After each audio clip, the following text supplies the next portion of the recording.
Hola, ¿qué tal? ¿Cómo están? Buenos días. Hola, buenos días. ¿Qué tal? Buenos días.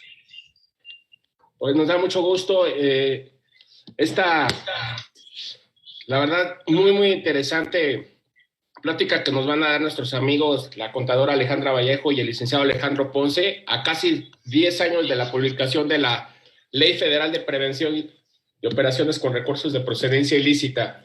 Entonces les vamos a presentar, tenemos aquí también dentro del comité Alonso Ibarra. Alonso. Buen día, Gerardo. Buen día, Ale. Buen día, Alex. Espero que estén muy bien. Felicidades por esta gran plática. Aquí ansiosos por escucharlos. Bien, voy a presentar primero a Alejandra. Alejandra es socio directora encargada directa del área de fiscal y del área de prevención de lavado de dinero en su despacho que se llama Vallejo Rico y Asociados. En el año 2013, derivado de la entrada en la ley POP, se vio la necesidad de crear el área de prevención de lavado de dinero, enfocada prácticamente a brindar asesoría a los sujetos obligados respecto de la normatividad en materia de PLD, realizando auditorías para verificar el cumplimiento de la normatividad relativa a actividades vulnerables, elaboración de manuales de PLD, regularización de obligaciones y capacitación a encargados de cumplimiento.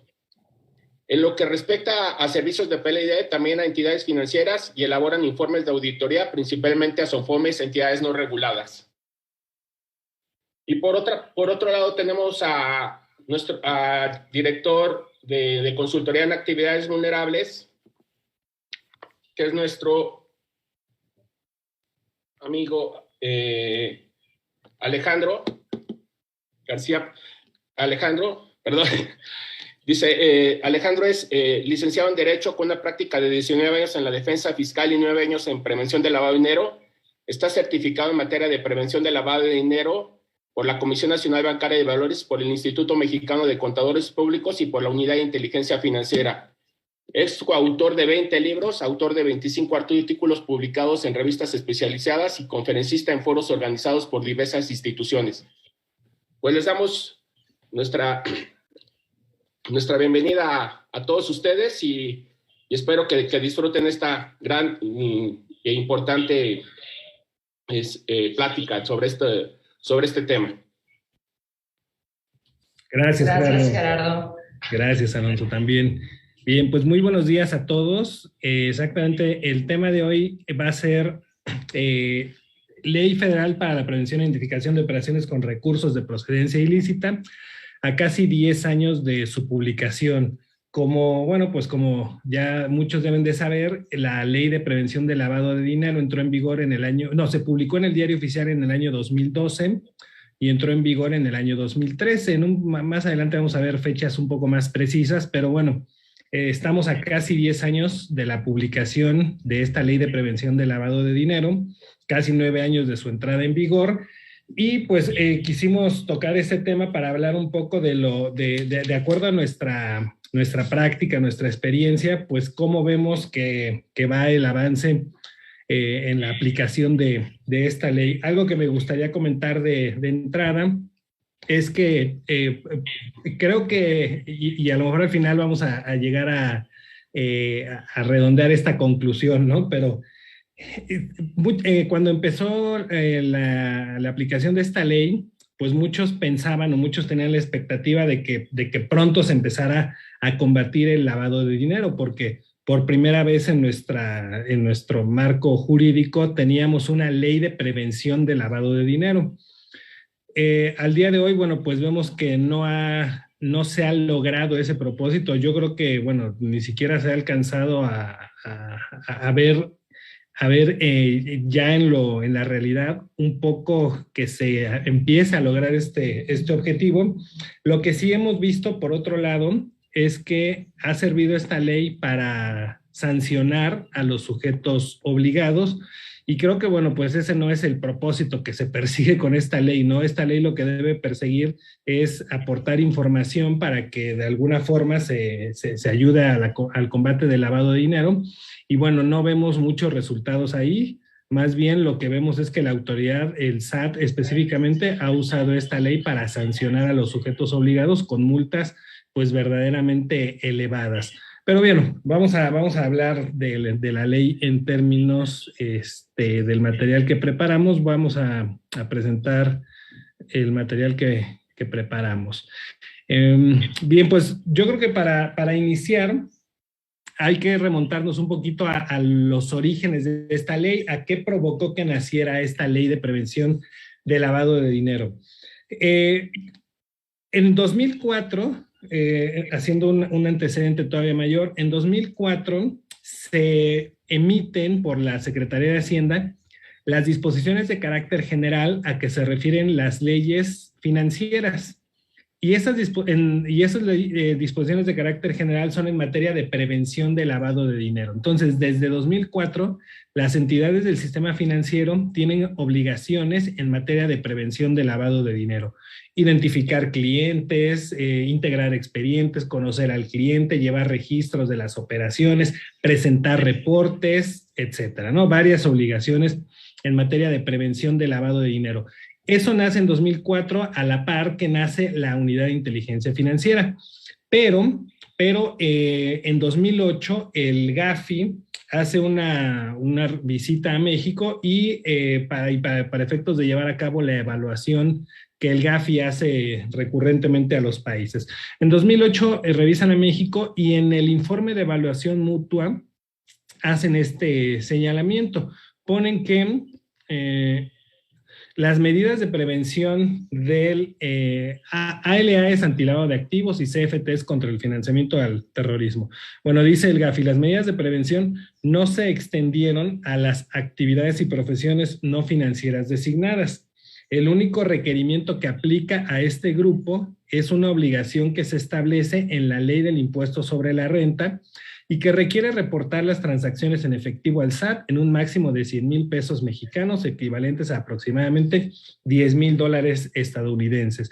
Esta es una obligación impuesta a todos los contribuyentes y organizaciones sin fines de lucro.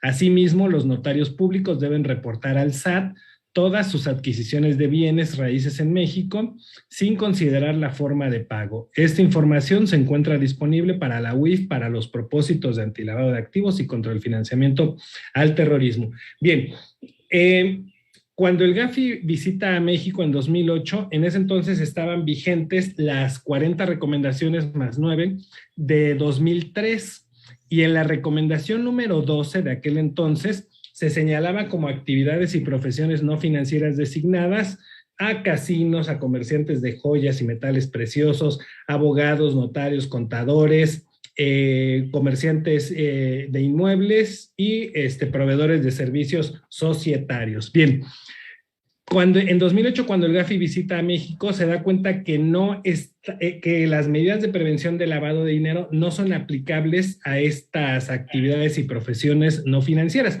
Lo único que reconoce el GAFI es que en la Ley del Impuesto sobre la Renta hay una obligación de que cuando un contribuyente, persona física o persona moral, en el caso de personas físicas en distintas actividades, cuando reciben un pago en efectivo por una cantidad igual o superior a 100,000 pesos, deben de presentar una declaración informativa de ese pago en efectivo que recibieron. Esto y yo lo comentaba desde que daba las primeras pláticas de ley antilavado allá por 2013, esto tiene que ver con el combate al lavado de dinero, porque si nosotros vemos la ley del impuesto sobre la renta en esa obligación que habla de informar los pagos en efectivo que recibimos superiores a 100,000 pesos, dice que el envío de esa declaración informativa no está sujeto a la reserva del artículo 69 de 69 del Código Fiscal. Y cuando vamos a ver el Código Fiscal en ese artículo, encontramos creo que el segundo párrafo, que dice que esas declaraciones informativas no están sujetas a la reserva del primer párrafo del 69 cuando se trate de investigaciones de lavado de dinero. Entonces, estas informativas tienen el propósito de que la autoridad tenga información para poder investigar el lavado de dinero. Desde esto se estableció en la ley del impuesto sobre la renta, si no me equivoco, por ahí de 2004 también. Entonces, esta obligación nos deja ver cómo para las autoridades, para la ley, el uso del dinero en efectivo o el dinero en efectivo puede ser dinero ilícito. Por eso la ley del impuesto sobre la renta establecía esta obligación. Si alguien te paga más de 100,000 pesos en efectivo, repórtamelo, infórmamelo. Y esa información se puede utilizar para investigaciones de lavado de dinero. Bueno, ese es un antecedente que incluso aquí el Gafi reconoció en 2008. Y luego también nos habla de que los notarios deben reportar al SAT todas las adquisiciones de bienes raíces en México. Igualmente, desde el año 2004, el Código Fiscal de la Federación establece que los notarios deben de informar estas operaciones al SAT. Esto lo hacen a través del sistema Declaranot. Igual, esto tiene que ver con el combate al lavado de dinero, porque gracias a esa informativa que presentan los notarios, el SAT sabe qué personas están comprando y vendiendo inmuebles. Obviamente, cuánto están pagando, cómo lo están pagando, y no importa para efectos del Declaranot, no importa el valor del inmueble ni la forma de pago. Y esta información se le envía al SAT desde el año 2004. Y aquí el propio Gafi reconoce en este informe. Esta información se encuentra disponible para la UIF, para los propósitos de el combate al lavado de dinero. Bien, entonces, bueno, eso es lo que señala el Gafi en este reporte.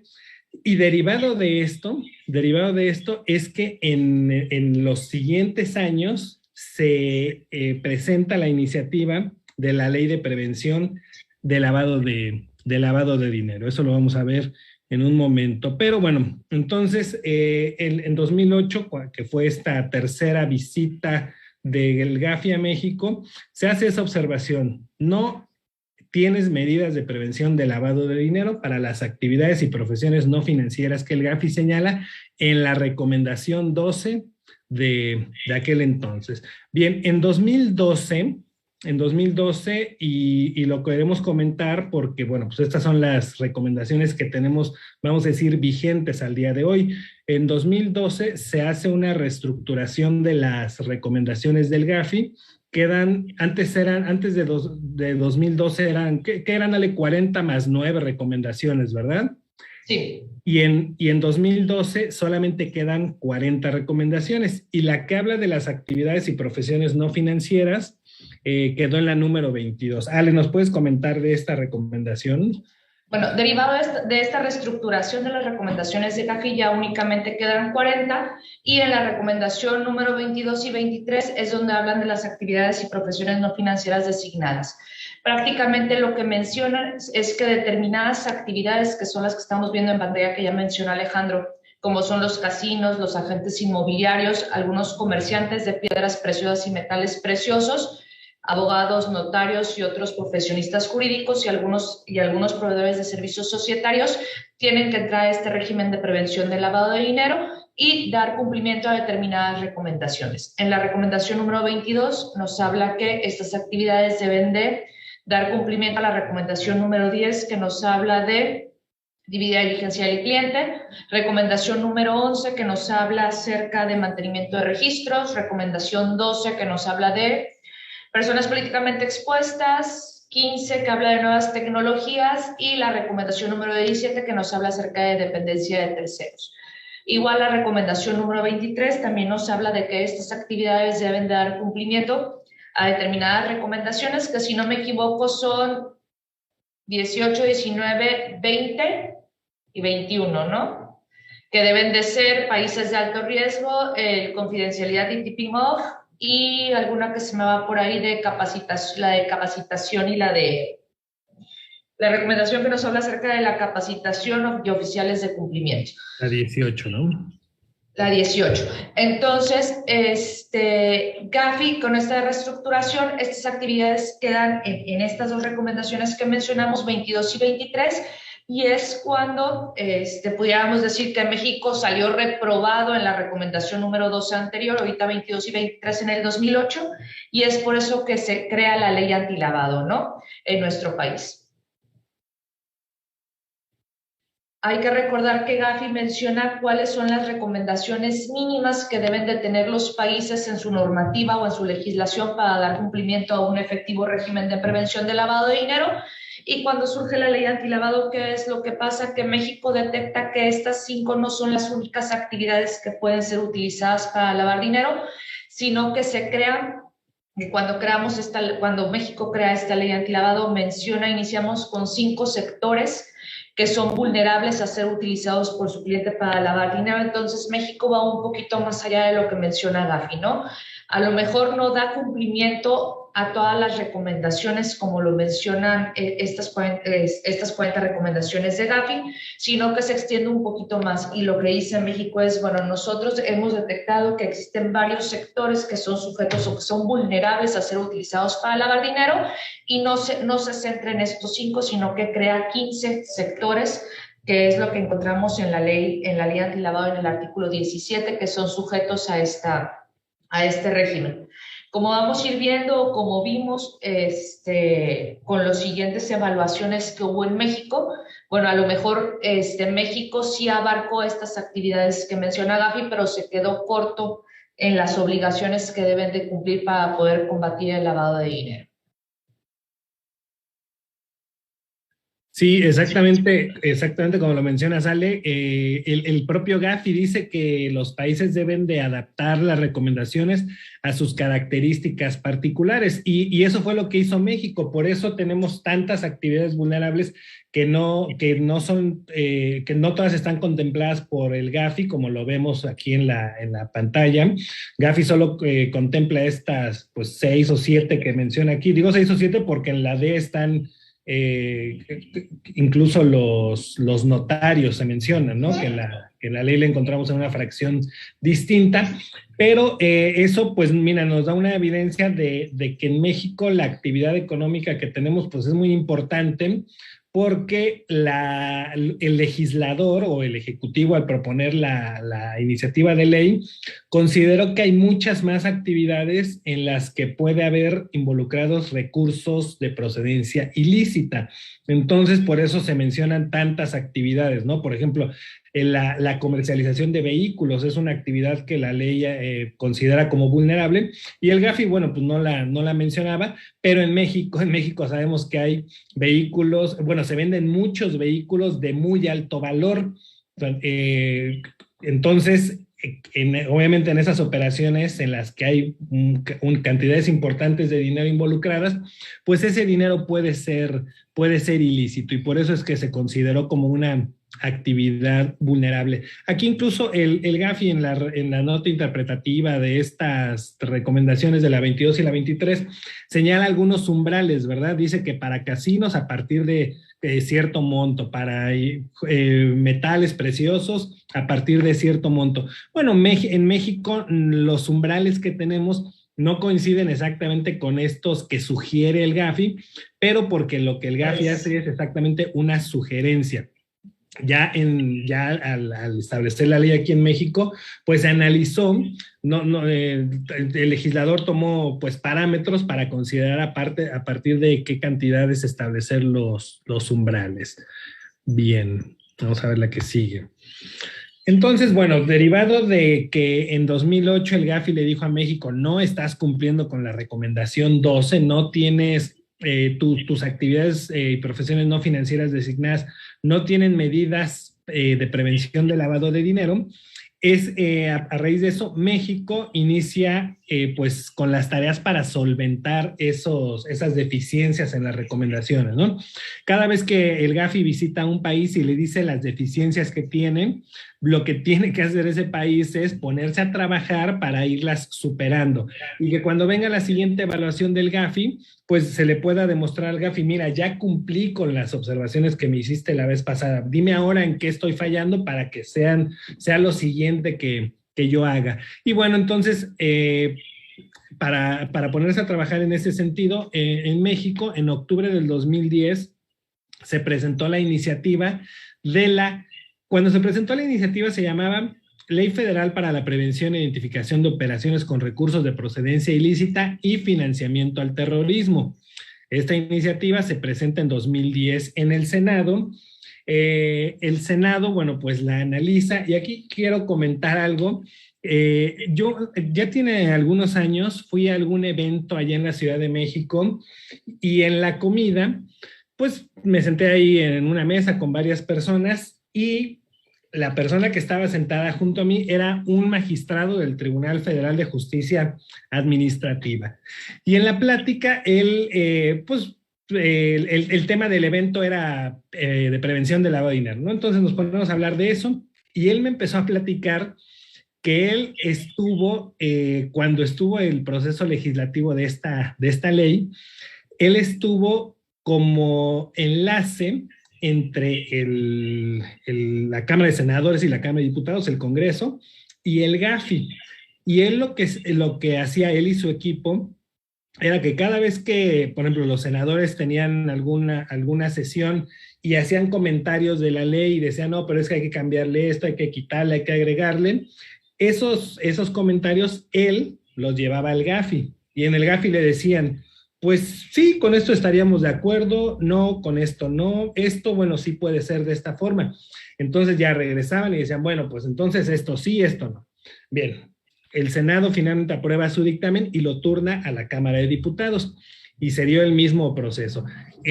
Había cosas con las que estaban de acuerdo, cosas con las que no, cambios que querían hacer, y entonces él recogía estos comentarios, los llevaba al GAFI, y en el GAFI le decían, pues sí, esto no, esto ni por error se mueve, esto no se puede quitar, aquí sí le pueden hacer modificaciones, regresaba con los diputados y entonces ya transmitía esas indicaciones. Y entonces los diputados le hacen algunos cambios, regresa el dictamen a la Cámara de Senadores y en abril de 2012 ya los senadores pues ya están de acuerdo, ya no le hacen más cambios y en abril del 2012 aprueban el dictamen por el que se expide la Ley Federal para la Prevención e Identificación de Operaciones con Recursos de Procedencia Ilícita. Le quitaron lo de financiamiento al terrorismo. ¿Por qué? Porque en el 2012 en México no existía el delito de financiamiento al terrorismo. Fue hasta el año 2014 cuando en México nace o tenemos por primera vez el delito del financiamiento al terrorismo. Entonces no se podía hacer una ley para prevenir el financiamiento al terrorismo si ese delito no existía. Entonces aquí, bueno, lo que quería yo comentar es que esta ley, si bien puede tener deficiencias, errores, puede ser muy perfectible, así como está, o digamos, quedó bien en un inicio a los ojos del GAFI. O sea, el GAFI estuvo de acuerdo en cómo quedó la ley, estuvo de acuerdo en los umbrales, creo que lo único que no le parecía muy bien era lo de los agentes del comercio exterior, ¿no? Porque, bueno, pues incluso cuando vemos la ley, vemos que ellos presentan sus avisos cada vez que realizan una operación, ¿no? O sea, no están, digamos, haciendo algo adicional o no le están aportando información novedosa a las autoridades, pero bueno, la dejaron ahí. Todas las demás actividades vulnerables, bueno, sí, la idea es que le aporten información importante a la autoridad. Bueno, la ley se publica en el Diario Oficial el 17 de octubre del 2012. Se estableció en los artículos transitorios que su entrada en vigor sería 9 meses después, es decir, el 17 de julio del 2013. Pero en los mismos artículos transitorios se establecieron algunas excepciones. Por ejemplo, se estableció que el reglamento de la ley se debería de expedir a más tardar el 1 de septiembre. Y que cuando entrara el reglamento, entrarían en vigor las obligaciones de identificar clientes y de presentar avisos. Entonces, el reglamento se publica agosto,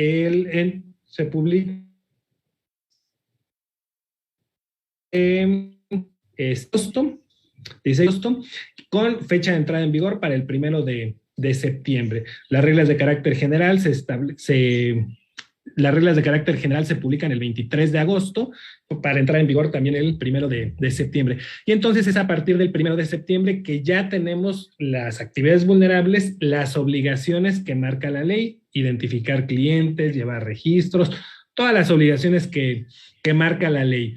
En aquel entonces, para las actividades vulnerables era algo totalmente novedoso. Era algo de lo que no tenían idea cómo se tenía que llevar a cabo, porque los únicos que estaban sujetos a medidas de prevención de lavado de dinero eran las entidades del sistema financiero, ya desde el 2014. Para el 2012 pues ya llevaban 8 años, pero como las entidades del sistema financiero tenían que guardar cierta secrecía de la aplicación de esas medidas, o sea, cuando yo voy al banco, me piden una serie de datos, documentos, porque tienen que no solo identificarme, sino conocerme, saber cuál es el propósito de las operaciones que voy a llevar a cabo, establecerme un perfil transaccional, etcétera.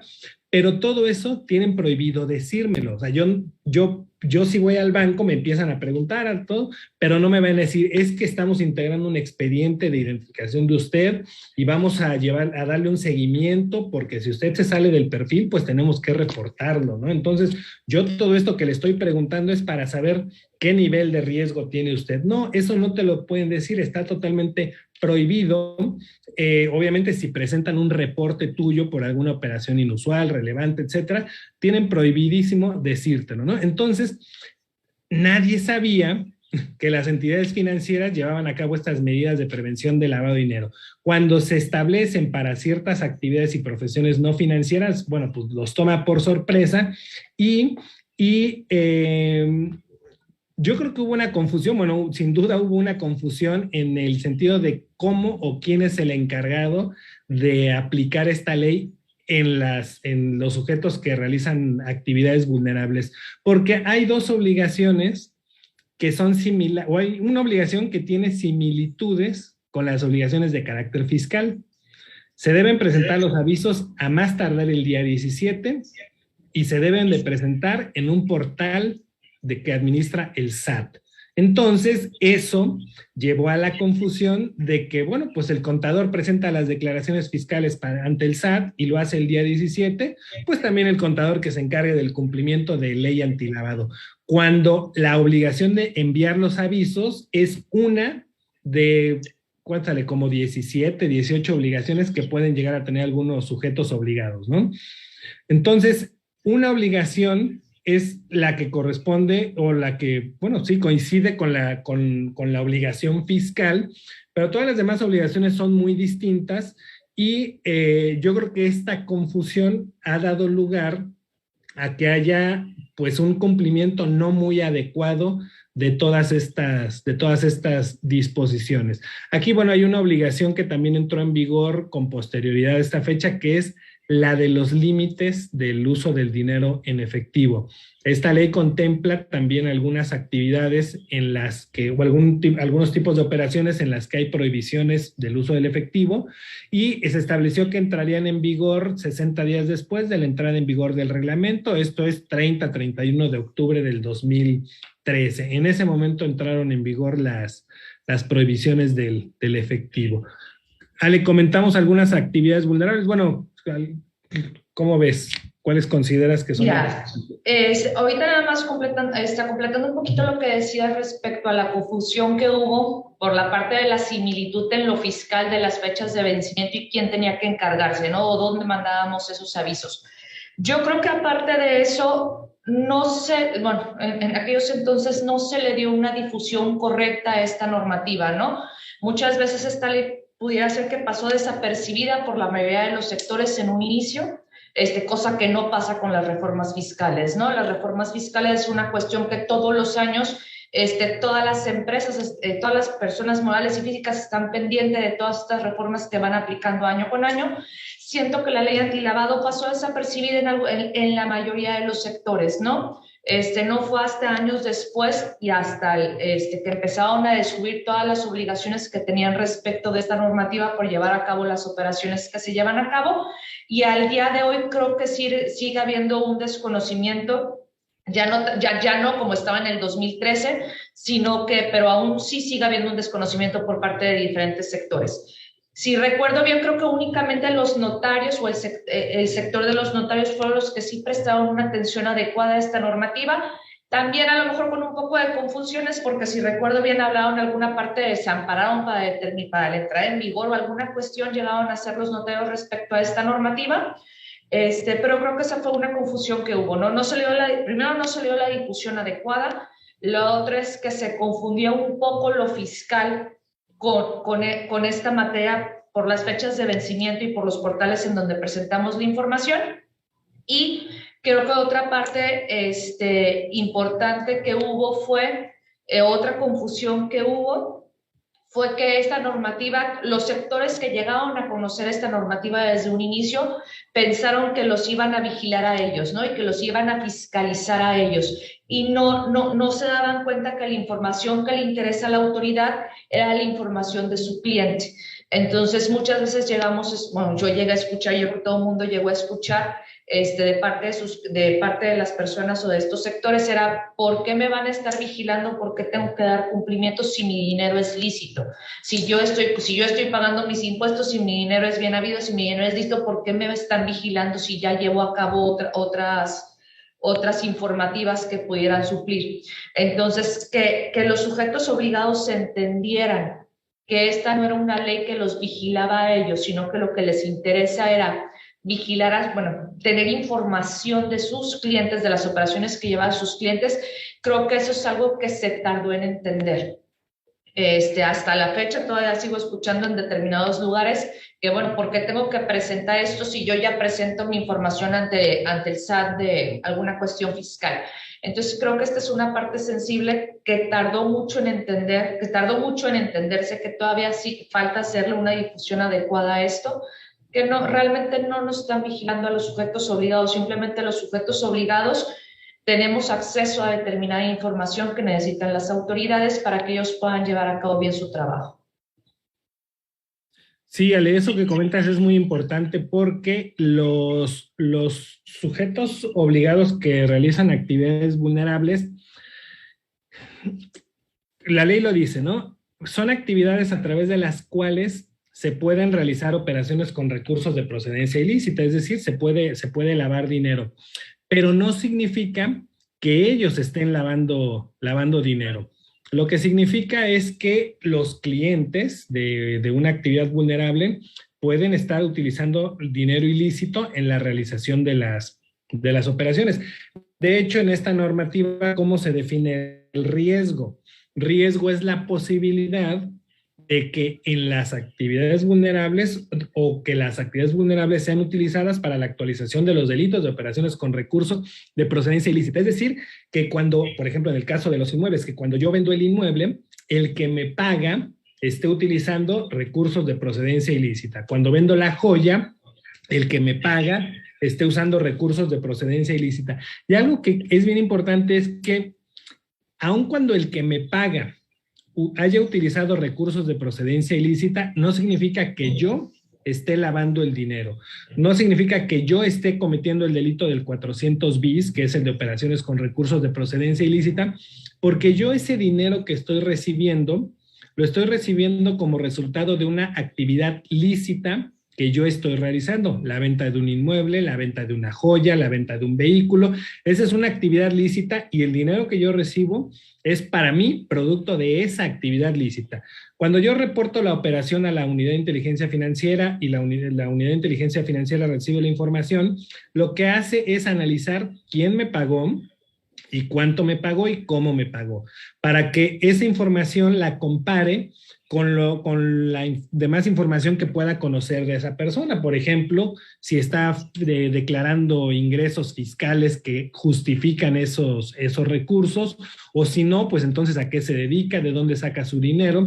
Y entonces quien habría utilizado dinero ilícito en todo caso fue el cliente que pagó cierta cantidad en una operación. Entonces, exactamente lo que tú decías, la autoridad a quien le va a poner el ojo como resultado de esos avisos que recibe, no es al que realiza la actividad vulnerable, es al cliente que participó en esa actividad vulnerable, porque él pudo haber adquirido ese dinero, obtenido ese dinero, producto de una actividad ilícita. Y si fue así, bueno, pues él es el que estaría cometiendo el delito, a él es al que se investigaría y a él es al que se sancionaría.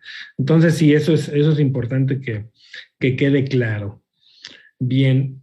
Habíamos mencionado, bueno, que Gafi únicamente en sus recomendaciones mencionan 6 actividades, si separado la de notario son 6 actividades, y que en México, bueno, tenemos, bueno, en un inicio empezamos con 15 fracciones en ese artículo 17, 15 sectores que pueden ser considerados actividades vulnerables dependiendo las operaciones el monto de las operaciones que lleven a cabo, ¿no? Entonces, esto que ha pasado desde que inició la ley hasta ahorita, bueno, los sectores, los 15 sectores que ya estaban desde un inicio siguen, y únicamente en el 2019, sí, en marzo del 2019, si no me equivoco, se crea una nueva fracción referente a los activos virtuales. Pero podemos ver que desde un inicio son las mismas actividades que son consideradas por Gafi. Está juegos con apuesta, concursos de sorteos, que es lo que se asimila a casinos en lo que menciona Gafi. Menciona tarjetas de créditos y tarjetas prepagadas y cheques de viajero que no son emitidos por el sistema financiero, porque hay que recordar que el sistema financiero tiene su propia normativa en prevención de lavado de dinero. La actividad de préstamos, que esta no la encontramos en Gafi. Está la actividad de inmuebles, que es la parte de agentes inmobiliarios que encontramos en la recomendación número 22. Joyas, relojes, piedras preciosas y metales preciosos, también parte de esta la encontramos dentro de la recomendación número 22. Obras de arte, vehículos, servicios de blindaje, le puedes cambiar, servicios de blindaje, servicio de traslado de valores, servicios profesionales, que aquí pudiéramos encuadrar lo que son contadores y abogados. Servicios de fe pública, notarios y corredores, también viene dentro de Gafi, dentro de la parte de los notarios. Recepción de donativos, que igual no encontramos como tal en la recomendación número 22 y 23, pero bueno, sí hay que recordar que las asociaciones sin fines de lucro tienen su recomendación en específico. A lo mejor sí habla un poquito más acerca de financiamiento al terrorismo y del mal uso que se les da, pero bueno, parte de esta recepción de donativos pudiera encuadrar un poco en la recomendación número 8 de Gafi. Algunos servicios de comercio exterior, arrendamiento de inmuebles, y esta nueva fracción que les comentamos que en el 2019 se incorporó a esta normativa, que son las operaciones con activos virtuales. Entonces sí podemos ver que México contempla mucho más actividades de las que contempla el Gafi.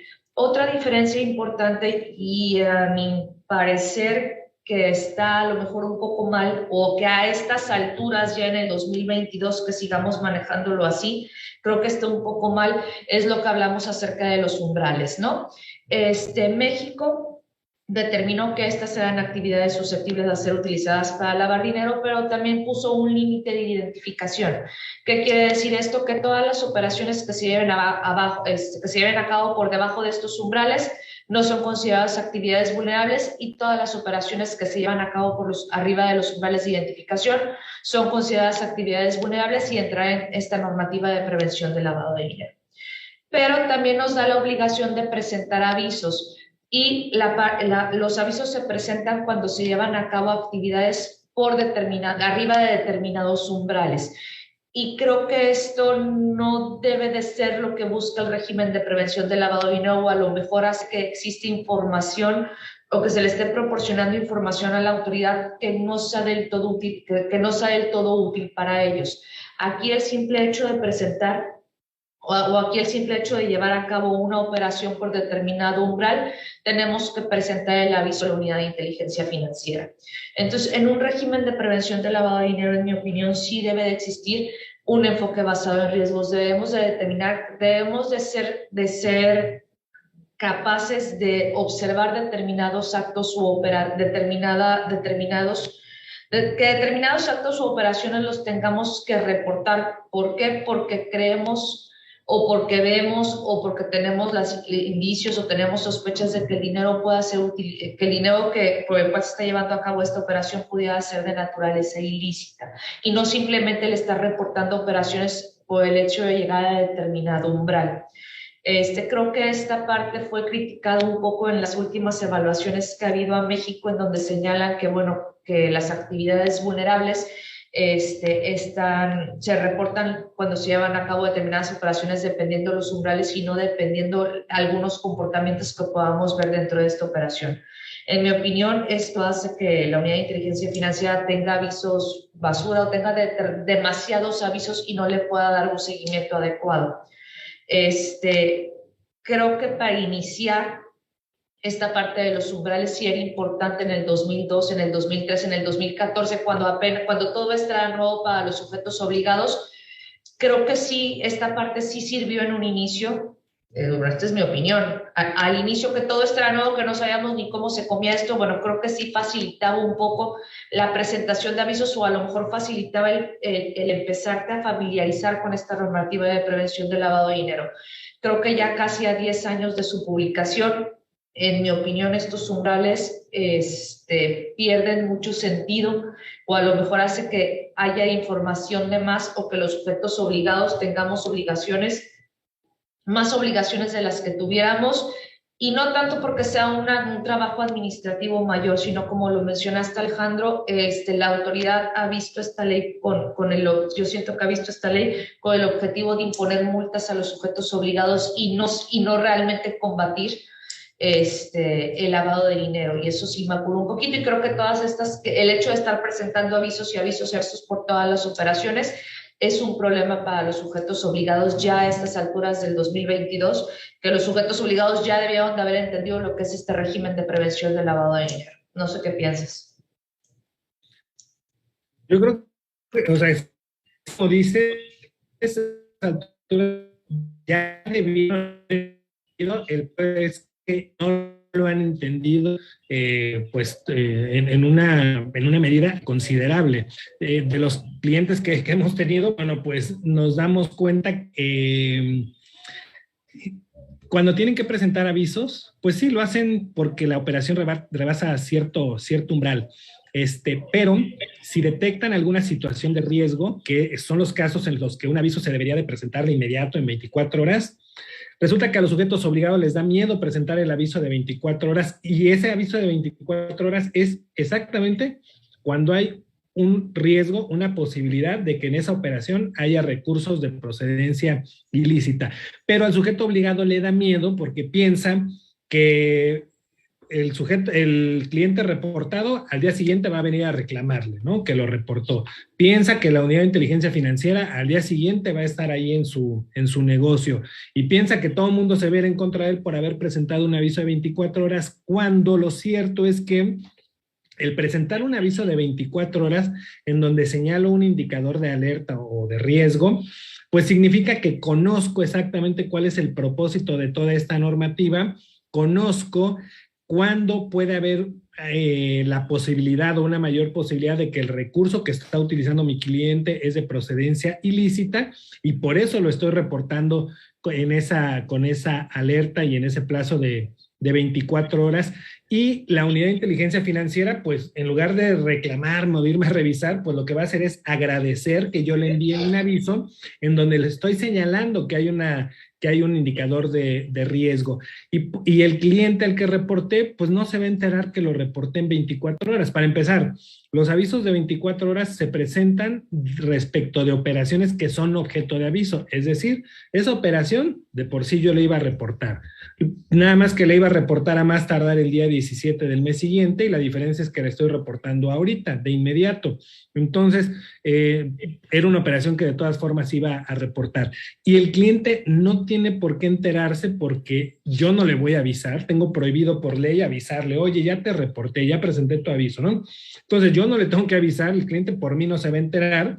La autoridad tiene prohibido avisarle, prohibido divulgar la información contenida en los avisos, tiene prohibido divulgar la información de quien presenta los avisos. Entonces, el cliente no tiene por qué enterarse. Una cosa es que él sepa, pues que la ley dice esto, pero y él sabe que se va a presentar, él puede saber que se va a presentar un aviso porque la operación que realizó rebasó cierto monto, pero que la presente yo en 24 horas, eso no tiene por qué saberlo el cliente. Entonces, el temor de los sujetos obligados, pues vemos que se basa en ese todavía desconocimiento de ciertas cosas que hay de esta ley y de esta normativa. Entonces, es cierto que para estas alturas ya los sujetos obligados debieran de tener una mayor comprensión, un mayor conocimiento del tema, y que pudiéramos migrar de cómo está la ley ahorita, de en donde repórtame todas las operaciones que rebasan cierto monto, no importa nada más, porque ahí se pueden estar exactamente como dice Ale, reportando operaciones pues en las que los recursos son lícitos, en las que no tiene ningún sentido que la autoridad reciba esa información, porque es información que no le va a servir para nada. Y bueno, ya debiéramos poder migrar a un esquema en donde se reporten, como Gafi lo dice, ¿no? Las operaciones sospechosas. Cuando consideras que sí hay un riesgo, que sí hay una posibilidad de que el dinero sea ilícito, la reportas. Pero bueno, ojalá los sujetos obligados pues sigan conociendo este tema, sigan analizándolo, estudiándolo y sobre todo yo creo que poniendo en práctica, ¿no? Porque nosotros cuando atendemos a un cliente, nosotros le decimos presenta los avisos de 24 horas cuando se dé un indicador de riesgo, no por el hecho de que ese deber esté en las reglas de carácter general y no en la ley, no vas a cumplir con él. Además, está previsto que cuando se reforme la ley, esa obligación se pase a la ley. Y entonces, ahí sí, si no presentas los avisos de 24 horas, te van a multar. Entonces, ¿por qué no desde ahorita ir? Yo les digo a los clientes, ¿no? Pues hay que ir practicando el cumplimiento de ese deber.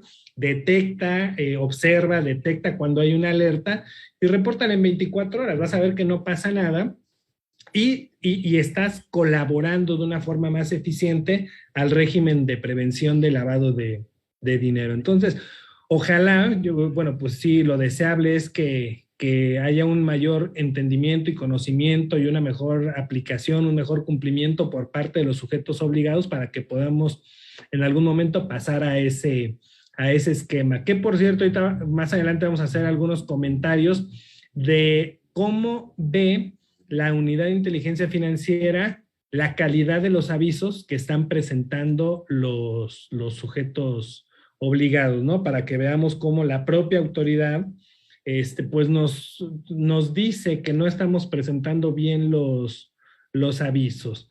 Vamos a ver ahora. Bueno, ya vimos aquí cuáles son las actividades vulnerables, los umbrales, a partir de cuáles. Aquí yo creo que nada más un comentario. Las actividades que se realicen por debajo de los montos que están en la columna de en medio no son consideradas actividades vulnerables. Por ejemplo, cuando yo adquiero una joya, un reloj con un valor inferior al equivalente a 805 UMAS, bueno, pues eso no es una actividad vulnerable porque, de acuerdo a lo que dice la ley, es una operación de tan bajo valor que no le es interesante a la ley. No interesa que la UIF conozca esa operación. Pero si yo compro una joya, un reloj con un valor superior a esa cantidad, bueno, ya le empieza a interesar a la autoridad, ¿no? Ya es importante que se sepa quién pagó esa cantidad por esa pieza. En obras de arte tenemos este monto que son a un poquito más de 200 y tantos mil pesos, ¿verdad? Y bueno, entonces, por debajo de estos montos no son consideradas actividades vulnerables. Hay actividades que no tienen un umbral mínimo, como por ejemplo los inmuebles. Cualquier inmueble que se adquiera, que se comercialice, es considerado actividad vulnerable. Y solamente si el valor del inmueble supera este monto de 8,025 UMAS, se reportará la operación. Pero bien, bueno, pues ahí están a grandes rasgos los umbrales.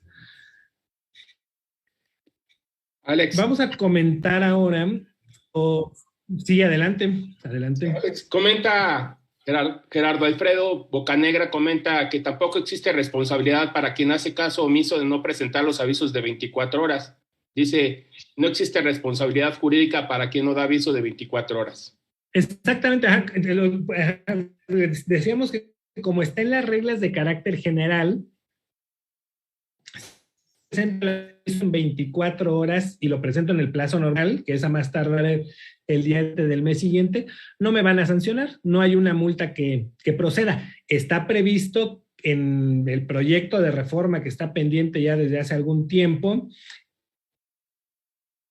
esa obligación pase a la ley. Entonces, cuando se apruebe esa reforma, si yo no presento el aviso de 24 horas, ya en el futuro me van a sancionar. Ahorita no, pero si es algo que ya vemos venir, hay que irlo poniendo en práctica. Y además, es algo que ayuda al régimen de prevención de lavado de dinero, porque ahí sí yo le estoy diciendo a la autoridad, no solamente estoy llevando a cabo una operación que es por un monto objeto de aviso, sino que además observé algo que puede ser un indicador de que hay dinero ilícito ahí, ¿no? Entonces, el presentar esos avisos es algo que sí ayuda al régimen de prevención de lavado de dinero, aunque si no lo hago, pues sí, efectivamente no hay sanción, ¿eh?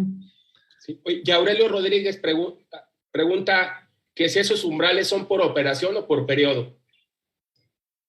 En el caso de los umbrales, todas las operaciones son, todos los umbrales son por operación, a excepción de tarjetas de crédito que sí te habla de un periodo mensual, pero ahí en fuera todos los demás son por operación.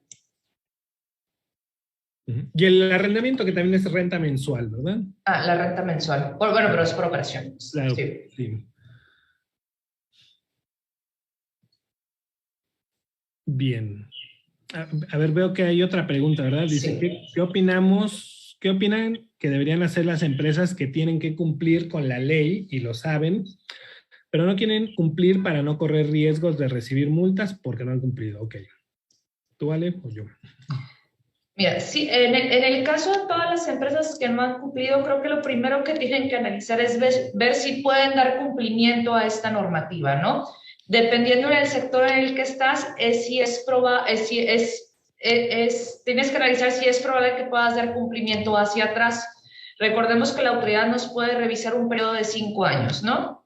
Entonces, por ejemplo, a lo mejor el sector de arrendamiento, si aún sigue siendo tu inquilino, la persona que te está rentando el bien inmueble, bueno, pudiera considerarse que es fácil que lleves a cabo una regularización. Hay que recordar que para llevar a cabo una regularización, las principales obligaciones que se tienen es tener un expediente de identificación de la persona, que esto implica tener ciertos datos y ciertos documentos de tu cliente.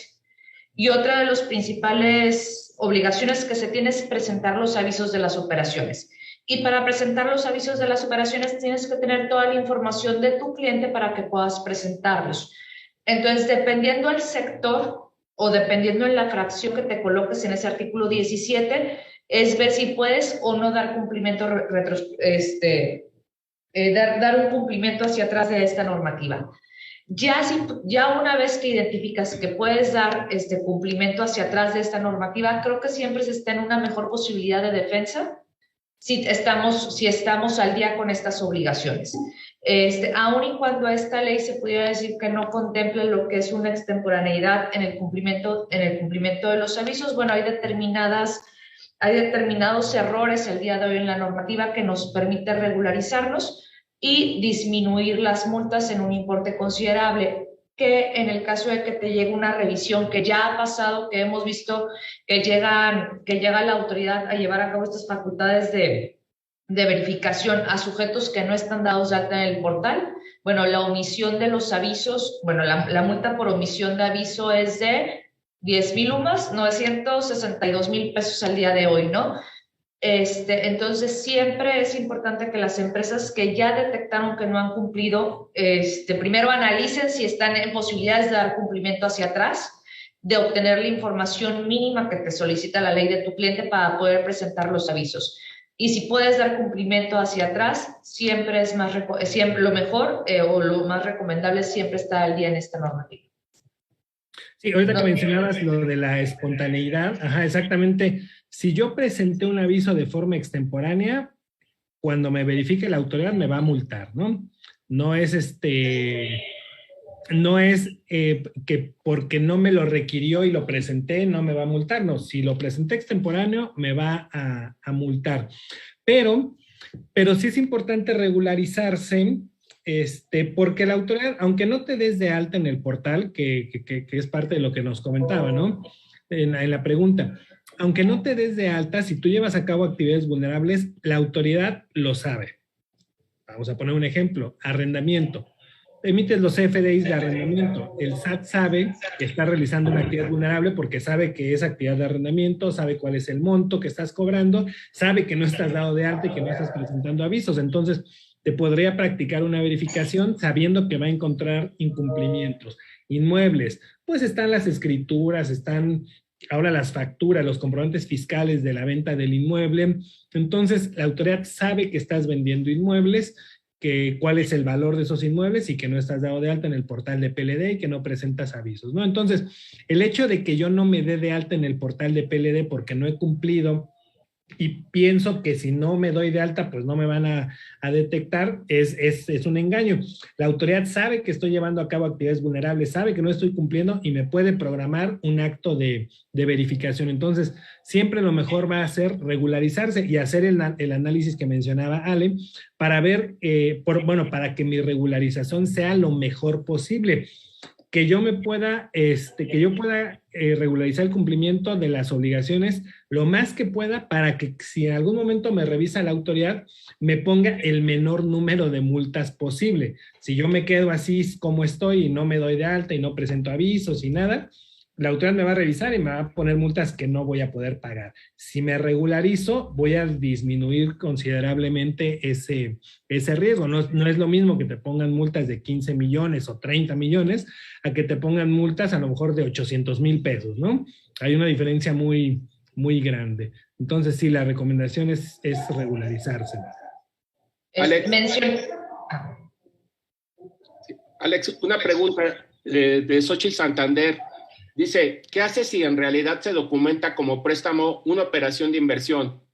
Porque como particular tú no te dedicas profesionalmente a prestar dinero a ninguna persona, pero esa persona moral documenta como préstamo ese dinero que tú le das para invertir y recibir un rendimiento. O sea, no te dedicas profesionalmente a prestar dinero, que es tu único cliente. Uh-huh. Bueno, a ver, la actividad vulnerable de préstamos es cuando la realiza quien otorga los préstamos.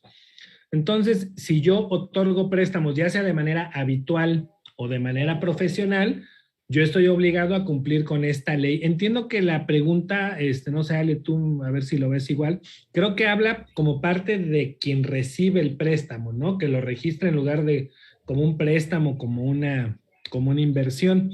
Pero aquí, bueno, el sujeto obligado sería quien otorgó el préstamo. No, ¿qué se considera como habitual? Pregunta. Uh-huh. Si quieres, Ale, lo que ibas a complementar y ahorita vemos lo de habitual. No, respecto a la pregunta, sí se refiere que ella es la que otorga el préstamo y quien lo registra como un préstamo es la persona moral a quien se le otorgó. Entonces, aquí nada más hay que cuidar. La actividad vulnerable es cuando yo llevo a cabo de manera habitual o profesional esta actividad. Si yo únicamente doy un préstamo una vez en mi vida, bueno, no se considera ni habitual y se puede ni siquiera considerar profesional, ¿no? Entonces, hay que analizar si es habitual o profesional, es una actividad vulnerable, si no, no lo es. Y respecto a la pregunta de qué se considera habitual, bueno, esta normativa no dice lo que es una habitualidad. Entonces, lo pudiéramos considerar y lo hemos visto en varias de las respuestas que ha dado la Unidad de Inteligencia Financiera, es aquello que se hace de manera cotidiana, ¿no? Es lo que más o menos es lo que responde lo que ha respondido la Unidad de Inteligencia Financiera cuando se le ha consultado el tema de habitualidad. Exacto, algo que se hace con cierta frecuencia. Uh-huh. Otra pregunta de Juana Ayar Chávez. Dice, buen día desde Ciudad de México. Entonces, si me piden préstamos mi familia y así lo declaro en mi envío, entonces estoy dentro de esta ley. Si son habituales es que lo hagas con frecuencia. Entonces, tú tienes que analizar cada cuánto estás prestando dinero, ¿no? Si es un préstamo cada medio año o al año o 2 préstamos al año, bueno, no es algo que haces de manera habitual, pero si cada mes haces 2, 3 préstamos, a lo mejor un mes no, pero al siguiente mes otra vez 4 préstamos y al siguiente 3, cuando tú ya observas en el año, tú hiciste varios préstamos y entonces para los ojos de la UIF eso es una actividad que estás realizando de manera habitual, ¿sí? No sé si te acuerdas, Alejandro, bueno, en esta parte, como quedó la última iniciativa que está en ley antilavado, ya no lo menciona, pero alguno de los proyectos sí mencionaba que habitualidad es aquello que llevas a cabo todos los días, ¿no? A la mera hora se quitó y bueno, ya no está en el último proyecto, pero sí mencionaban eso, ¿no? Que es algo que llevas a cabo todos los días, de manera cotidiana, ¿no? Sí, así es. Bueno, veo que hay otra pregunta de Daniel, donde dice que si hay algún fundamento para presentar los avisos extemporáneos. Pues la ley te dice que debes presentar los avisos, ¿no? Obviamente se sanciona la presentación extemporánea, pero también se sanciona la omisión. Entonces, tú debes de presentar los avisos y los debes de presentar en cierto plazo. Si no lo haces, puede haber dos cosas: que lo presentes de forma extemporánea y tienes una sanción, o que no lo presentes y tienes otra sanción. ¿Cuál es la diferencia? Que si tú lo presentas de forma extemporánea, la sanción es de 200 UMAS, 19,000 pesos más o menos. Si tú no lo presentas, la multa es de 10,000 UMAS, 900 y tantos mil pesos, ¿no? Entonces, bueno, por eso es mejor presentarlo extemporáneo a no presentarlo. Fíjate que un comentario menciona que ya no se pueden presentar los avisos de años atrás. Todavía se pueden presentar los avisos de años atrás. Si yo me doy de alta con la fecha inicial, puedo presentar avisos hacia atrás. Los únicos avisos que no puedo presentar o que el mismo portal me rechaza son los modificatorios, ¿no? Los modificatorios, sí, un aviso modificatorio lo tengo que presentar una vez que detecté que hay un error en el aviso, o una vez que presenté mi primer aviso. Si yo detecté que hay un error en la información que presenté, tengo 30 días para poder presentar un aviso modificatorio. Y ahí sí, si ya pasaron esos 30 días y tú tratas de presentar el aviso modificatorio, el propio portal te rechaza el aviso. Pero al día de hoy sí se pueden presentar avisos anteriores. Sí. Bien. Oye, pregunta Aurelio Rodríguez, dice, entonces para que se considere actividad vulnerable debe cumplir el requisito de que supere los umbrales y que además sea de manera habitual o profesional, ¿verdad? Dependiendo de la actividad vulnerable. A ver, las pongo tantito. Por ejemplo, en el caso del otorgamiento de préstamos, siempre es actividad vulnerable, es decir, no importa si el préstamo es de 5,000 pesos o de 10,000 pesos, sí es considerado actividad vulnerable si se realiza de manera habitual o profesional. Y para el caso de las que tienen umbral, exactamente, ¿no? Si vamos, por ejemplo, al arrendamiento, que es una en la que frecuentemente hay dudas. Si la renta mensual es inferior a ese monto de 1,605 UMAS, no es actividad vulnerable. Solamente que sea superior a ese monto la renta mensual. Sergio David Rivas pregunta, ¿pero tendría que tener un beneficio por la realización de los préstamos? ¿Obtener una ganancia o utilidad? No necesariamente. No te dice que si es con interés o sin interés. El simple hecho de otorgar un préstamo de manera habitual o profesional te hace una actividad vulnerable. Cuando lo haces de manera habitual se entiende que sí estás obteniendo una ganancia, ¿no? Porque es una actividad pues que haces de manera profesional, pactas un interés, pactas un plazo. Entonces, ahí, bueno, pues sí obtienes una ganancia o utilidad. O sea, de profesional siempre va a haber una ganancia, ¿no? Pero habitualidad, pues no siempre. Exacto. Humberto Hernández Cardona pregunta, si son transferencias para gastos de la familia a mi esposa o pagos de rentas, ¿qué debo hacer? Ahí nada.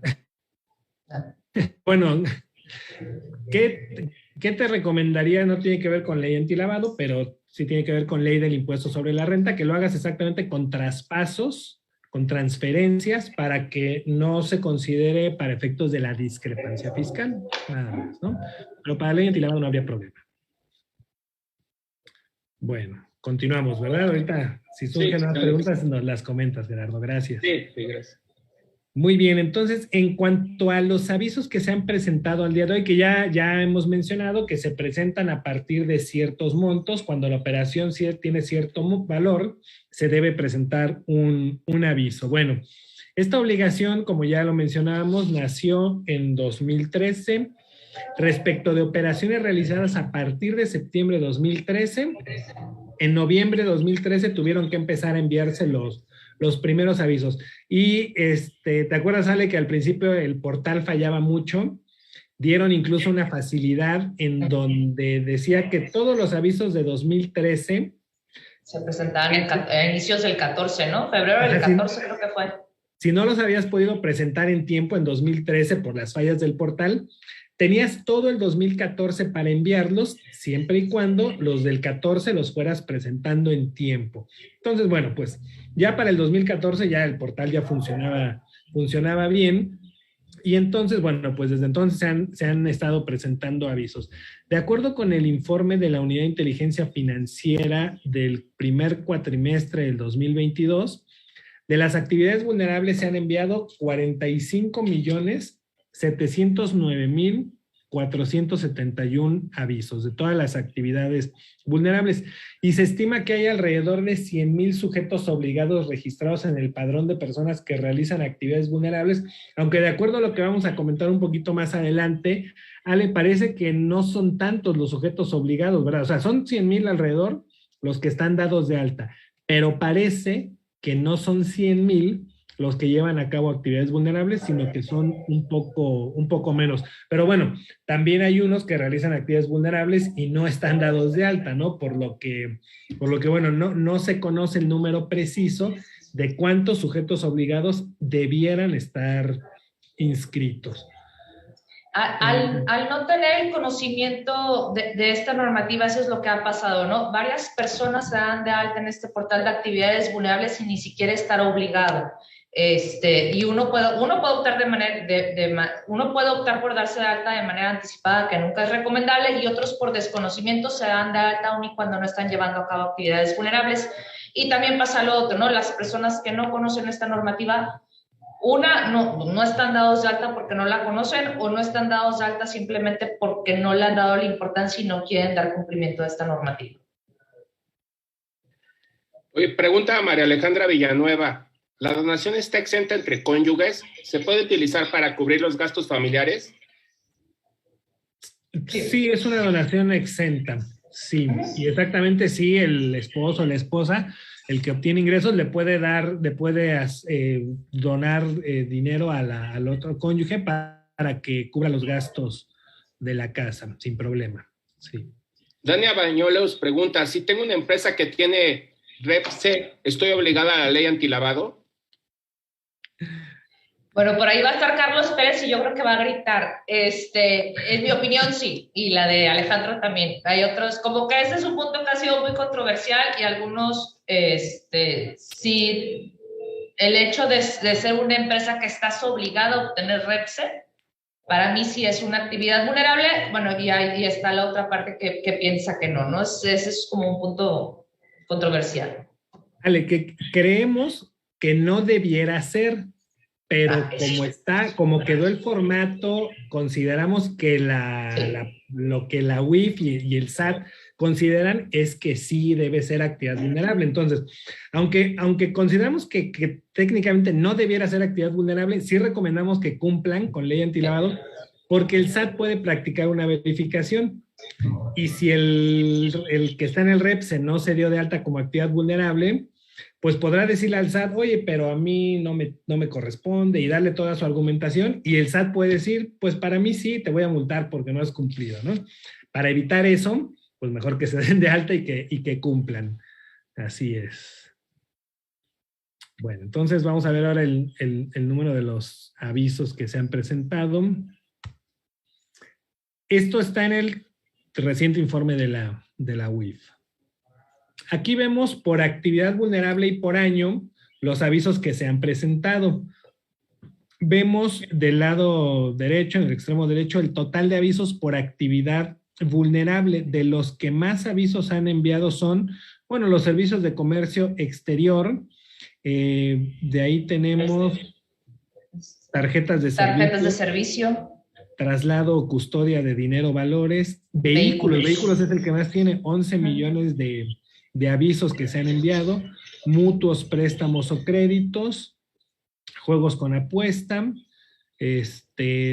Arrendamiento de inmuebles y fe fe pública. Son, bueno, pues sí, los que más avisos han enviado, porque son en los que obviamente más operaciones objeto de aviso ha habido.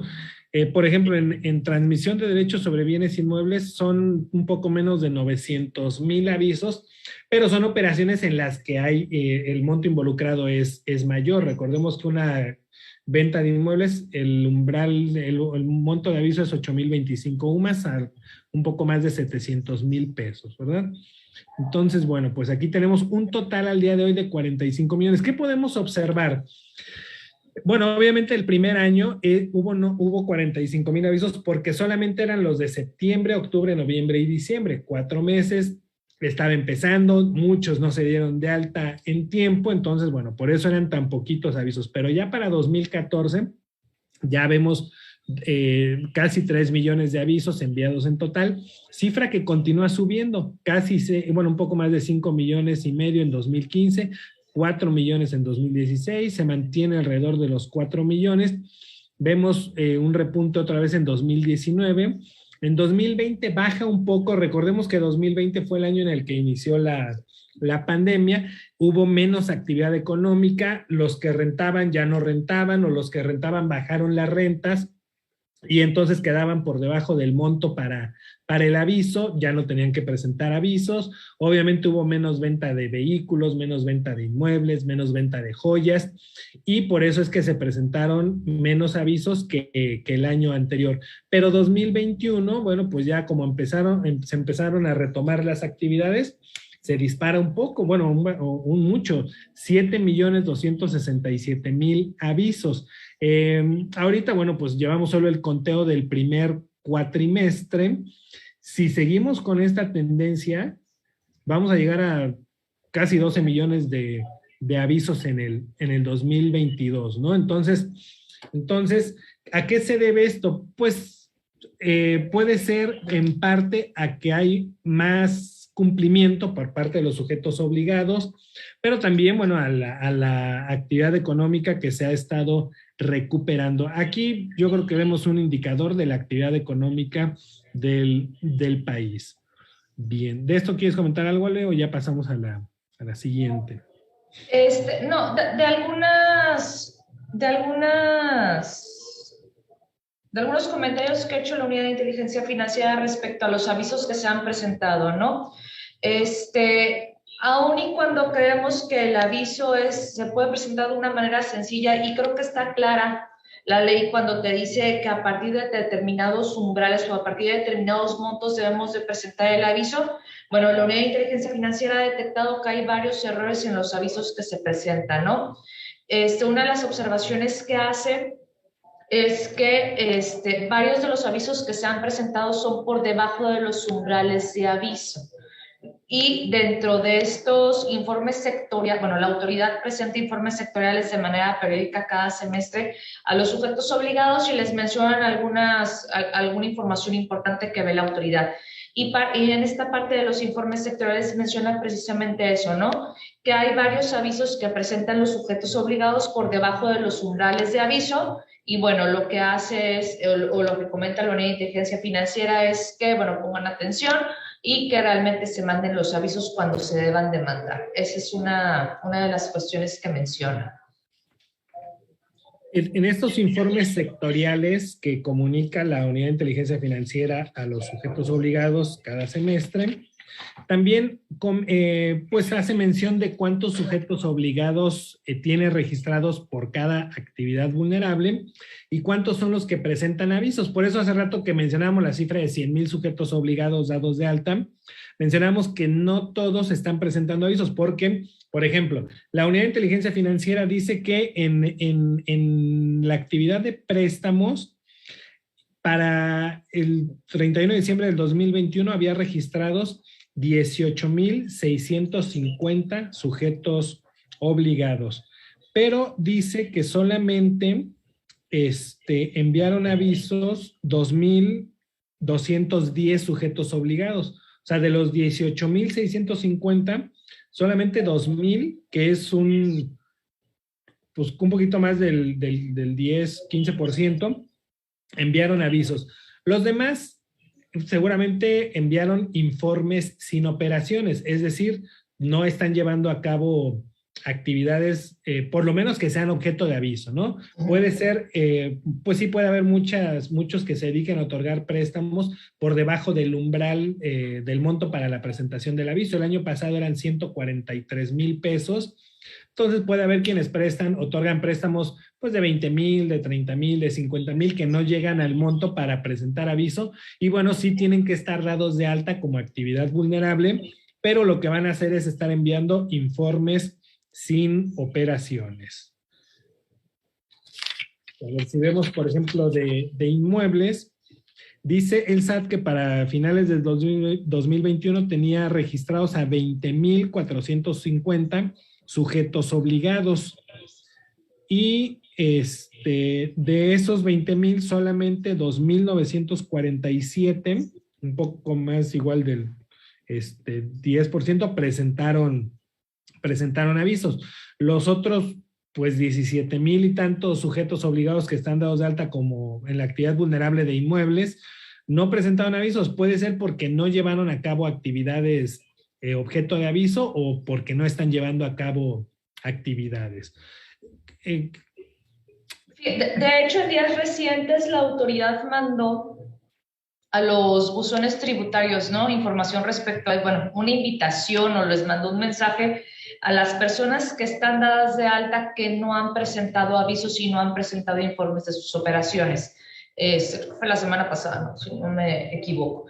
Entonces, aquí lo importante, el SAT, que es la autoridad encargada de verificar el cumplimiento de esta normativa, bueno, se está dando cuenta que varios sujetos obligados no están presentando ni avisos ni informes en alguno de los casos, de acuerdo a la invitación o al mensaje que están recibiendo del buzón tributario. Bueno, y hay otros que están presentando de manera inadecuada estos avisos. Sí, sí es cierto, hay muchos que no están cumpliendo. Y aquí en las reglas de carácter general de la ley dicen que cuando alguien deje de recibir actividades vulnerables se debe dar de baja del padrón de actividades vulnerables. Entonces puede haber casos de estos. Muchas veces se dedican a la construcción y venta de inmuebles a persona moral para construir un desarrollo y venderlo. Y para otro desarrollo crean otra persona moral para construirlo y venderlo. Y así entonces tienen una persona moral por cada inmobiliario. Entonces, se terminó de vender, pues ya no tienen que presentar avisos, sin embargo, no se dan de baja. Puede ocurrir eso. Y entonces, las que sí están vendiendo están en...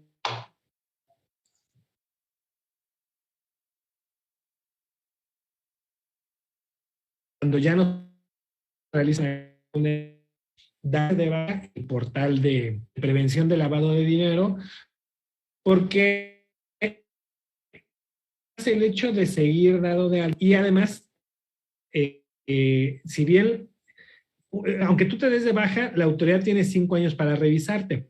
Pero bueno, si no te das de baja, pues con mayor razón la autoridad te puede ir a revisar los últimos 5 años. Si son periodos en los que no tuviste operaciones, bueno, pues no habría tanto problema.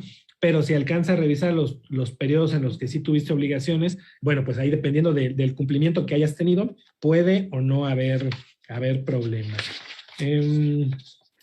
Oigan, Armando Rodríguez Márquez comenta, falta más capacitación por parte del SAT para dar cumplimiento a esta ley.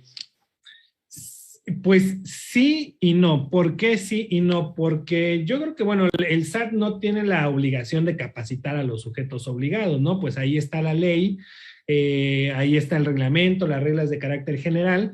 No tendría esa función el SAT de capacitar a los sujetos obligados. Yo creo que más bien es responsabilidad del sujeto obligado capacitarse, pero sí yo creo que el SAT debiera hacer una mayor difusión, sobre todo en este punto que estamos viendo, de retroalimentación. El SAT es autoridad supervisora del cumplimiento de esta materia. El SAT supervisa a los sujetos obligados. Si detecta incumplimientos, pues obviamente impone las sanciones, impone las multas. pero yo creo que el SAT debiera de tomar también un papel más,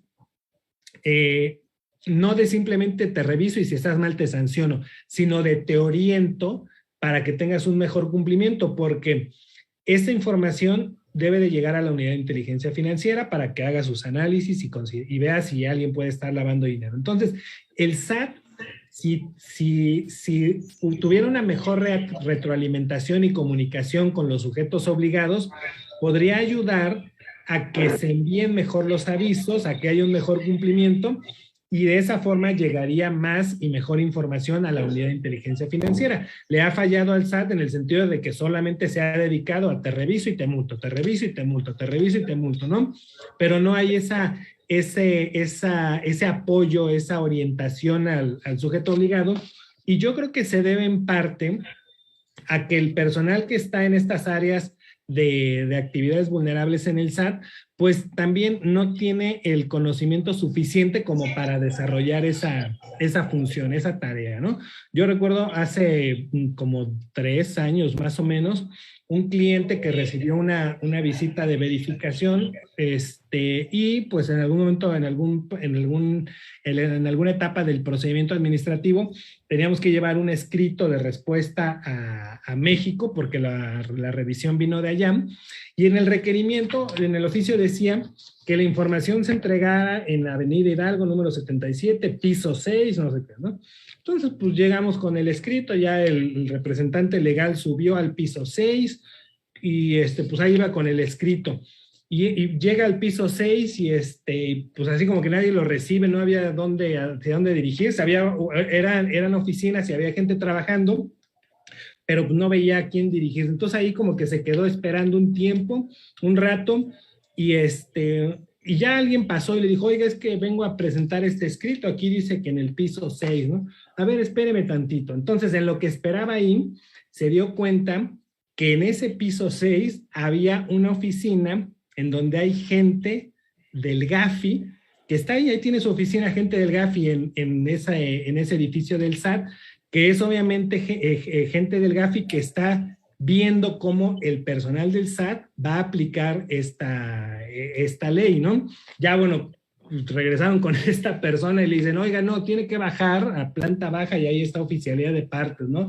No sé por qué lo dejaron pasar acá. Pues sí, pues ya vio cosas que no tenía que ver, pero entonces a lo que voy es que la gente del SAT no tiene el conocimiento suficiente como para orientar o como para capacitar a los sujetos obligados, porque ellos también están aprendiendo, y prueba de eso es que, bueno, la gente del GAFI ahí está supervisando cómo aplican la ley, ¿no? Es responsabilidad del sujeto obligado capacitarse y pues dar cumplimiento a la normativa.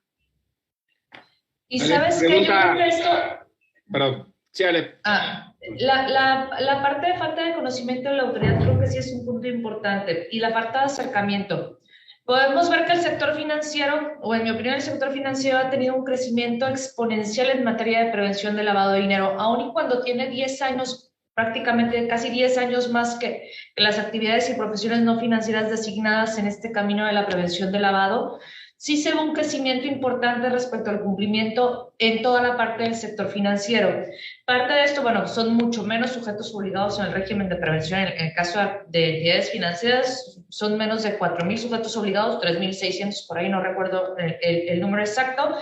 Y el acercamiento que tienen las autoridades con los sujetos obligados creo que es un punto importante. Y eso ha hecho que el sector financiero haya podido cumplir con esta normativa de prevención del lavado de dinero que les toca, y lo vemos en cada una de las evaluaciones que hacen a México, o en cada uno de los avances que ha habido que menciona Gafi respecto a este sector.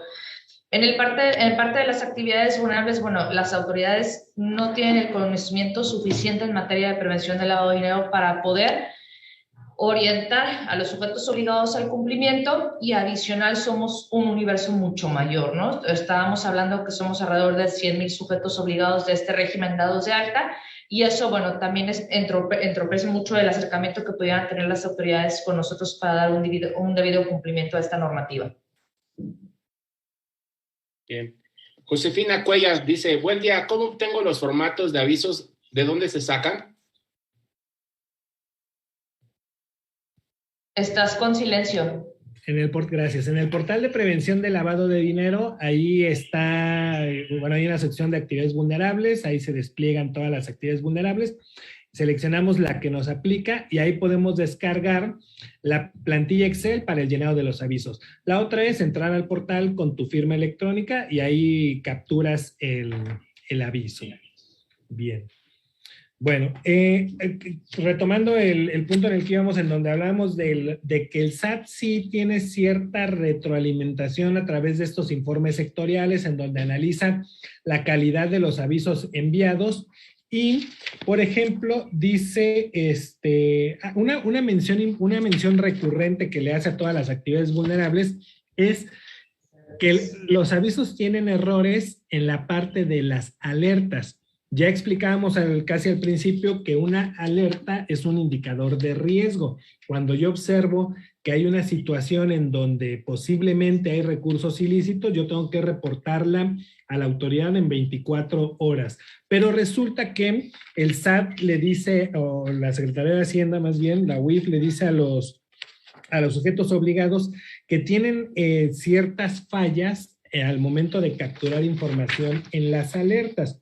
Por ejemplo, cuando tú vas a presentar un aviso, tienes casi al principio un campo en donde te pregunta si es un aviso sin alerta o con alerta y te despliega un catálogo de alertas y hay uno que dice otra alerta.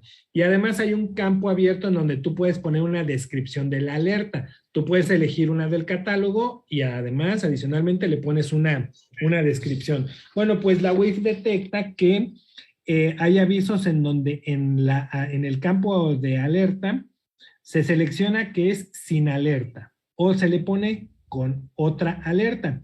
Y además, para empezar, le ponen sin alerta, pero en el campo de descripción de la alerta le vuelven a poner sin alerta. Entonces dice, eso pues está mal, ¿no? O le ponen otra alerta y le ponen en el campo abierto renta de un inmueble. Eso pues está mal porque no, eso, el que sea la renta de un inmueble no es un indicador de riesgo. Precisamente tú estás representando ese aviso porque es el arrendamiento de un inmueble, ¿no? Entonces, vemos ahí cómo hay, la autoridad lo que hace es esa observación de que no se está utilizando bien el campo de las alertas. Por ejemplo, en los avisos de donativos, dice que hay sujetos obligados que le ponen otra alerta y en la descripción le ponen donativo o le ponen reporte de donaciones. Bueno, eso no es un indicador de alerta. ¿Qué observamos aquí? Bueno, pues que exactamente que el sujeto obligado no tiene conocimiento de lo que es una alerta o de lo que es un indicador de riesgo.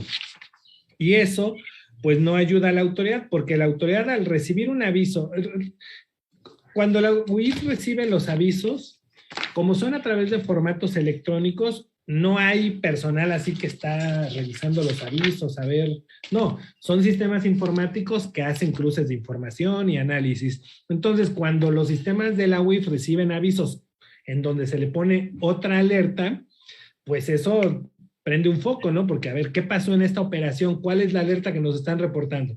Y cuando la van a ver, resulta que dice sin alerta, o arrendamiento, o donativo. Pues eso en realidad no es una alerta y nada más fue pues como una falsa alarma para la unidad de inteligencia financiera. Entonces, lo que hay que hacer es un uso adecuado de ese campo de los indicadores de alerta o de riesgo para realmente aportar información que sea útil para la UIF.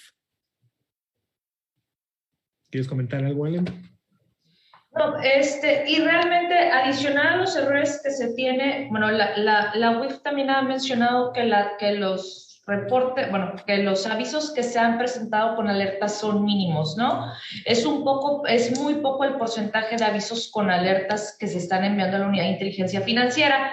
Y a eso, bueno, entró un poco de desconocimiento de la normativa en que hay cierto temor, como ya lo mencionamos, de presentar estos avisos con alerta porque aún piensan que nos están revisando a los sujetos obligados y no a nuestros clientes.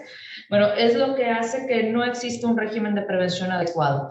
Entonces, también en algunos otros informes que ha presentado la Unidad de Inteligencia Financiera, exhorta a los sujetos obligados a dar cumplimiento de estos avisos de 24 horas. Menciona, ahorita no recuerdo cuál fue el sector, pero bueno, menciona que es imposible que, el de servicios profesionales, menciona que es imposible que en el sector de servicios profesionales únicamente se haya presentado un porcentaje, creo que era menos del 1% de avisos con alerta, entonces que eso no puede ser. Entonces, el hecho de que los sujetos obligados no conozcan estas alertas, es sencillo presentar un aviso con alertas, de hecho la propia autoridad te presenta determinadas situaciones en las cuales debes de presentar los avisos, ¿no? Algunas situaciones de alerta. Entonces, creo que en muchas partes es sencillo poder identificar cuándo debemos de presentar esos avisos, pero bueno, el sujeto obligado no lo está haciendo y la propia autoridad está exhortando a los sujetos para que hagan un cumplimiento adecuado de esta obligación. Sí, y las alertas no son situaciones así muy complicadas de detectar, ¿no? Como dices, la propia autoridad te da un catálogo, entonces pues lo único que hay que hacer es conocer ese catálogo, que lo conozca el personal del sujeto obligado, el personal que tiene trato con el cliente, para que en caso de que se dé una de esas situaciones, pues simplemente se detecte y se reporte en el aviso. Hay situaciones que son sumamente sencillas, por ejemplo, una alerta en todas las actividades vulnerables es cuando el pago de la operación lo realiza un tercero que no tiene una relación aparente con el cliente. Pues eso es muy fácil detectarlo. Cuando yo recibo un pago, pues checo el comprobante de pago a ver de qué cuenta salió. Si el ordenante de la transferencia es mi cliente, bueno, no tengo ningún problema. Pero si yo veo que el ordenante de la transferencia es otra persona totalmente distinta, pues yo le preguntaría al cliente, oye, ¿y de quién es el que hizo el pago? Y el cliente es el que me va a decir, pues es mi papá, es mi hermano, es mi primo, es mi amigo, es un conocido. Yo le puedo preguntar, y bueno, ¿por qué hizo el pago él, no? Entonces, esa información es la que me va a mí a decir si hay una relación aparente, que yo pueda, pues sí, de cierta manera comprobar. Por ejemplo, si me dice es mi papá, pues se va a ver que los apellidos son los mismos, ¿no? El apellido paterno va a ser el mismo. Ya si me dices que es un amigo que me debía y yo le pedí que mejor pagara acá, ok, está bien, no pasa nada, pero yo presento el aviso en 24 horas porque pues una cosa es lo que me está diciendo, ¿no? Pero pues, yo no sé si es verdad y yo presentaría el aviso con esa alerta en 24 horas. Entonces, las alertas no son algo que sea difícil de detectar, simplemente hay que conocerlas, hay que ver el catálogo y hay que pues informarlas.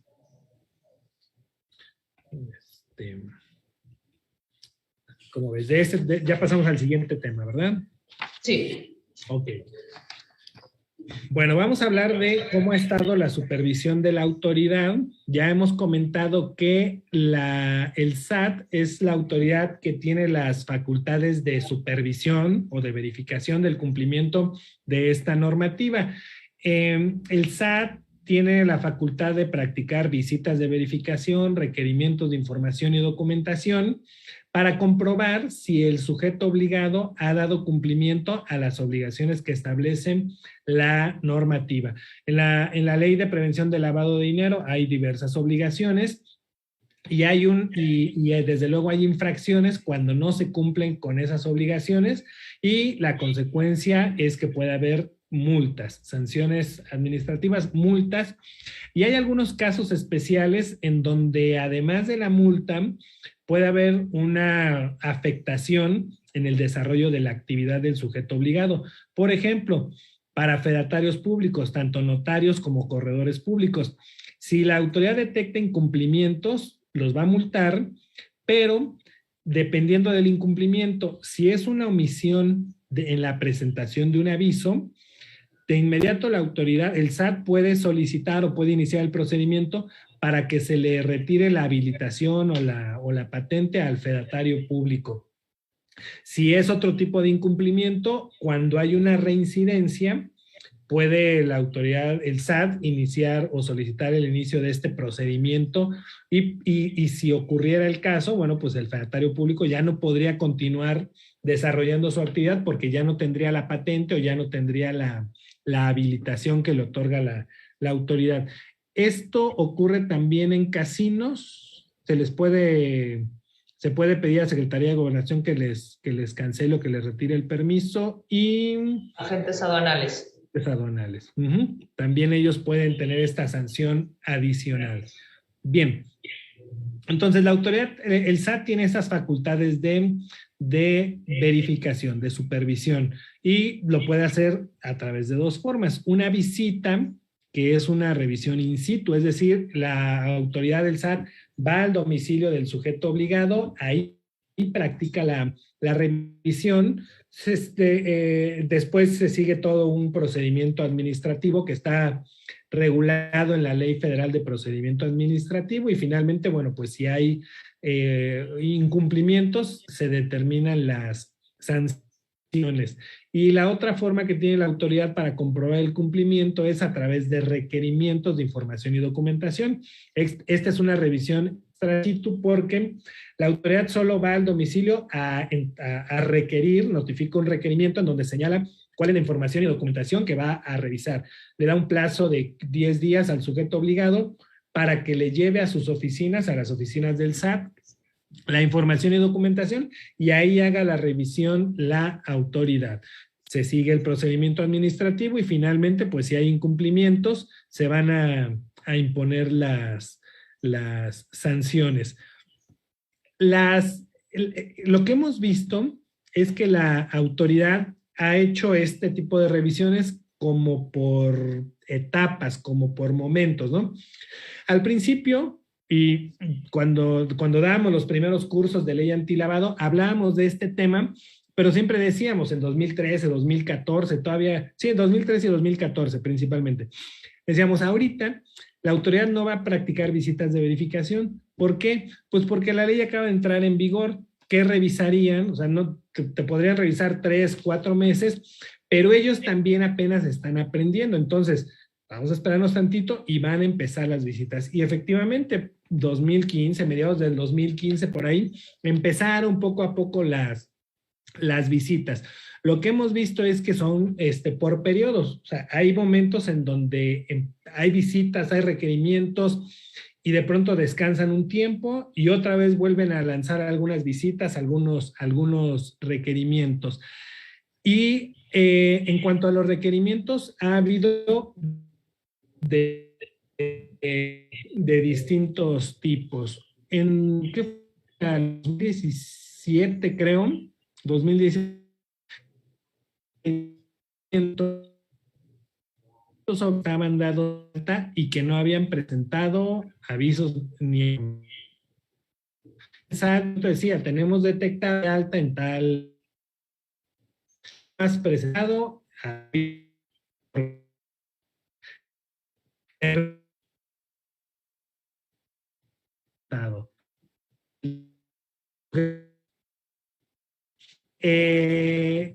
hubo muchos que no lo contestaron porque decían, pero pues yo no soy actividad, yo no realizo actividades vulnerables. Nada, pasaba después, como no se contestaba, como al SAT no se le demostraba que se habían presentado ni siquiera los informes, sino por cada informe, en ese momento eran como 700 y tantos mil pesos. Si la autoridad había dicho al sujeto que tenía 2 años que no había presentado ni informes, le ponía 4 días, 700 y tantos mil pesos, las multas eran de 18 millones de pesos, 16 millones de pesos. Hubo varios. Se está oyendo un poco mal, Alejandro. Justo empezó a hablar de la supervisión del SAT y como que el SAT empezó a meter sus temas y ya no te escuchamos bien. Pero más o menos lo que estaba diciendo es que en el 2017 empezaron a haber determinados requerimientos por parte de la autoridad en donde se le pedía a los sujetos obligados que dieran cumplimiento a los avisos que no habían presentado. Algunos presentaron estos avisos porque prácticamente eran informes en ceros y no pasó nada y algunos no hicieron caso omiso a este requerimiento de información y bueno, poco después le llegaron las multas. Eso fue por 2017. ¿No es lo que estabas mencionando?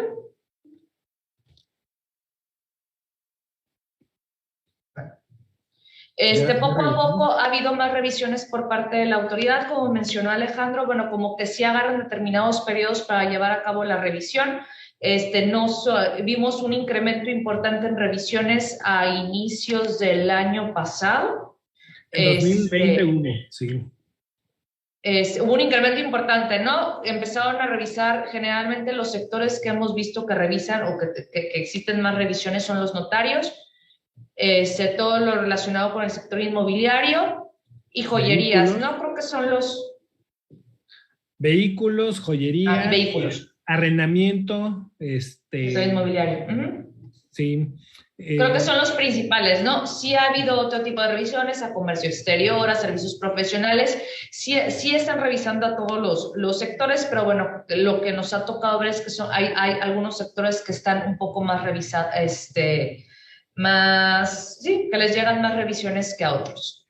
Y las revisiones, bueno, las hace el SAT. ¿Quién dentro del SAT las hace? Bueno, pues hay áreas de actividades vulnerables en el SAT, y las visitas las pueden mandar de la Administración Central de Actividades Vulnerables, que está en México, o las pueden mandar de las administraciones desconcentradas del SAT. Entonces, esa facultad la tienen las desconcentradas, creo que desde el 2018. Entonces, puede ser que hoy llega una visita y viene de la administración desconcentrada de aquí, de mi ciudad, ¿no?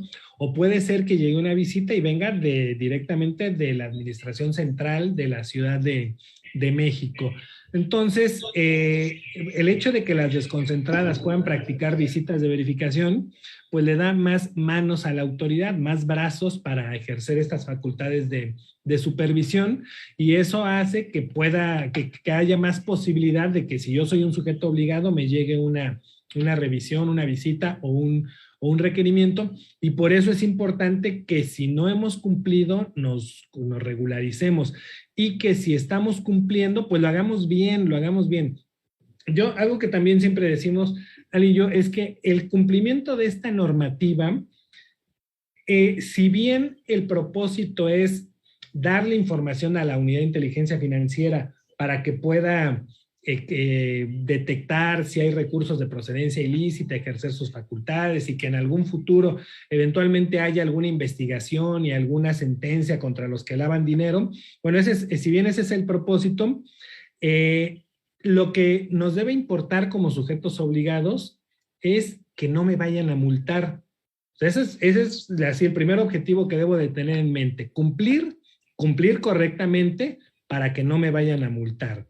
Claro, si cumplo correctamente, voy a ayudar al régimen de prevención de lavado de dinero. O sea, no es que quite eso de vista, pero mi principal objetivo debe ser que no me multen.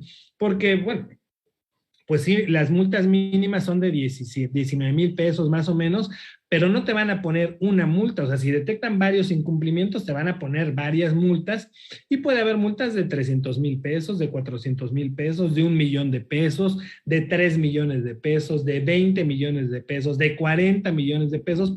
Y eso es algo muy importante, que el sujeto obligado debe de saber que el SAT sí está imponiendo esas multas. Es decir, el SAT no busca multar lo menos posible al sujeto obligado, al contrario, el SAT busca multar lo más que se pueda.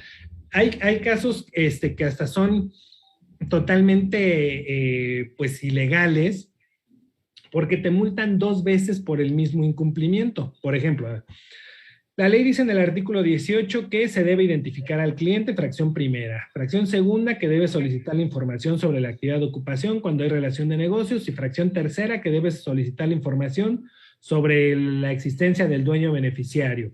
Bueno, vamos a centrarnos en la primera y en la tercera: identificar al cliente y solicitar la información sobre la existencia del dueño beneficiario. Resulta que hay alguien que no le pidió información sobre la existencia del dueño beneficiario. ¿Qué procedería? Una multa, porque se incumplió con una obligación. Sí lo identificó, pero no le preguntó sobre la existencia del dueño beneficiario. Debería proceder una multa. ¿Qué hace la autoridad? Pone una multa porque no se le preguntó al cliente sobre la existencia del dueño beneficiario, pero pone otra multa porque dice la autoridad que no se cumplió con identificar al cliente, porque en el expediente de identificación debe estar la constancia de que se le preguntó al cliente si conoce al dueño beneficiario. Entonces, la misma omisión te la están sancionando 2 veces de forma totalmente ilegal, te tienes que ir a pelear a un juicio, pero mientras ya te pusieron 2 multas por un solo incumplimiento. Entonces, eso es lo que hay que saber para tener un cumplimiento correcto, adecuado, con la intención de que si un día me visitan, yo demuestre mi cumplimiento al 100% y que no me impongan multas. Y claro, muy importante también es que si un día recibo una visita de verificación o un requerimiento, pues busque yo asesoría profesional en esta materia, porque la autoridad, cuando hace visitas o cuando notifica requerimientos, es algo que hace todos los días. Tiene práctica y tiene objetivos. Su objetivo es multar al sujeto obligado. El sujeto obligado que recibe una visita es la primera vez que ha recibido una visita. Entonces, la autoridad tiene más experiencia, tiene propósitos y el sujeto obligado está totalmente desprevenido. Entonces, si no la atiende correctamente, eso va a terminar en una imposición de multas.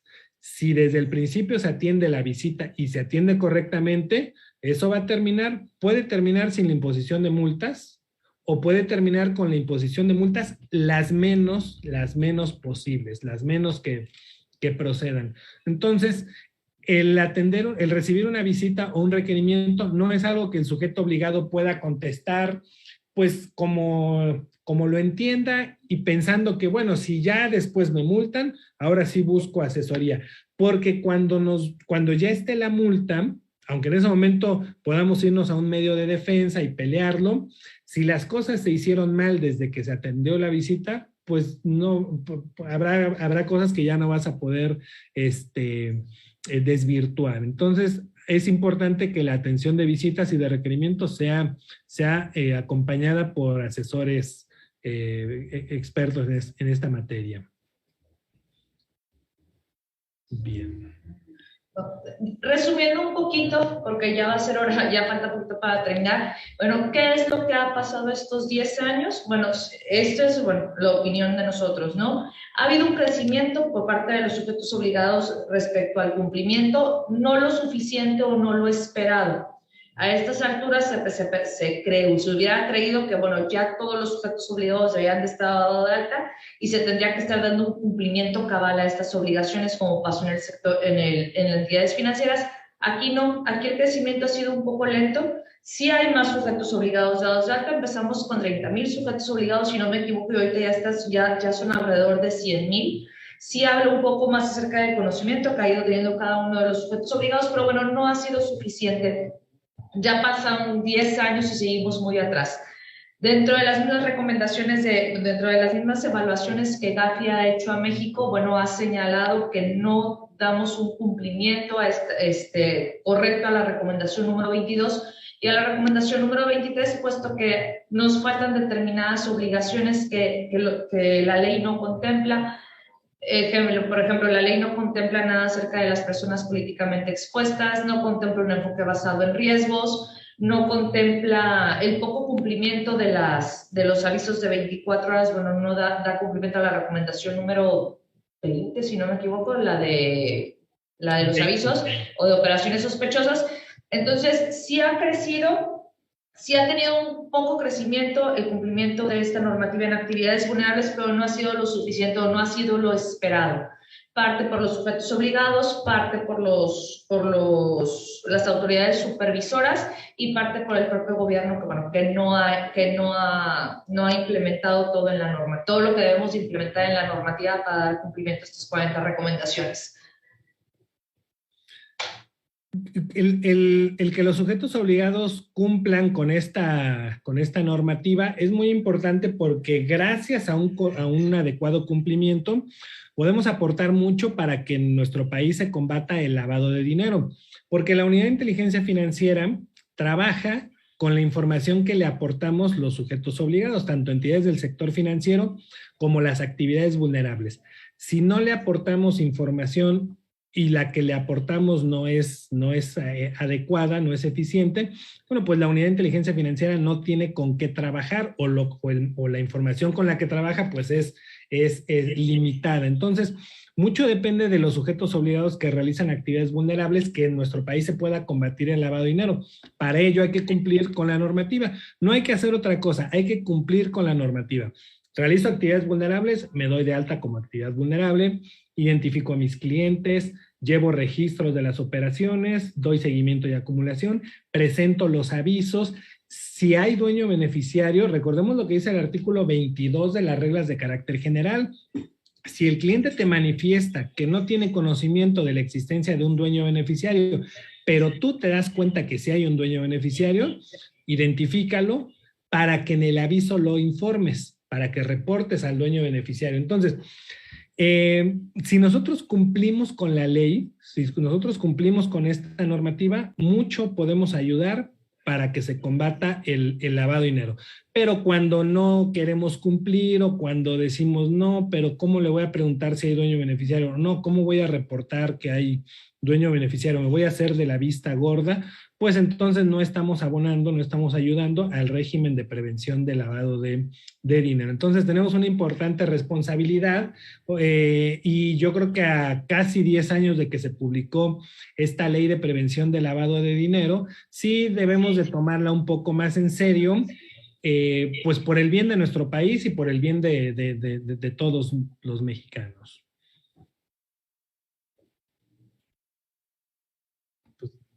No sé si hay más preguntas. Alonso, ¿algún comentario? Fíjate que se me hace sumamente importante lo que acabas de comentar, Alejandro, y yo coincido que una de las cosas que faltan ahora, ya volteando a ver hace casi 10 años, como comentan, de la ley, me parece que hace falta más conciencia del fondo del asunto, del para qué sirve, y nos concentramos en mayoría de los casos nada más en cómo cumplir.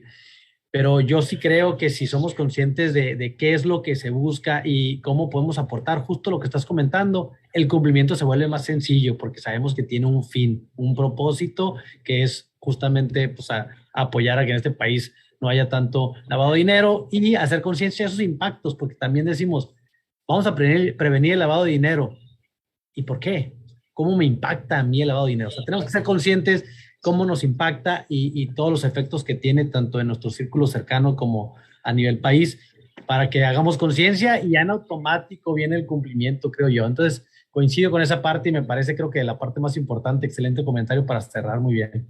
Sí, también tenemos ahí muchos retos, ¿no? Como país está pendiente ahí la reforma, ¿no? Estamos años luz en muchas cuestiones donde tenemos que cumplir como país como obligaciones, ¿no? Están los 11 resultados inmediatos, ¿no? Está la presión también de las evaluaciones del GAFI, hay muchas áreas de oportunidad como el SAT como supervisor y muchas cuestiones de un marco legal que en un momento se apegue mucho a lo que es el GAFI, ¿no? Sí, yo también creo que hay un reto importante en la parte mexicana, en la legislación mexicana, porque sí, aunque está en el marco internacional marcado, ahí está la guía, sí debemos ser lo suficientemente inteligentes y realistas para decir, eso lo tenemos que adaptar para que sea práctico y para que sea real y para que sí cumplamos, que no nos perjudique tanto al ejercicio de comercial y demás, ¿no? Correcto. Marco Martínez dice, en esencia estoy de acuerdo, pero desafortunadamente muchos sujetos obligados ante la resistencia de los clientes no pueden cumplir este objetivo y creo que es entendible. Gerardo Alfredo Bocanera dice, es importante la certificación en PLD. Aparte de la certificación, digo, ahorita está la certificación que son reconocidas por las autoridades, está la de la CNBB. Si estás en el sector financiero, en mi opinión, es indispensable que tengas esta certificación para poder ejercer. En el caso de la UIF, bueno, ya se tuvo un primer examen de certificación, no sabemos si va a haber un segundo examen, estamos en stand-by para ver qué pueda, pero aparte de la certificación, lo que es importante es la capacitación.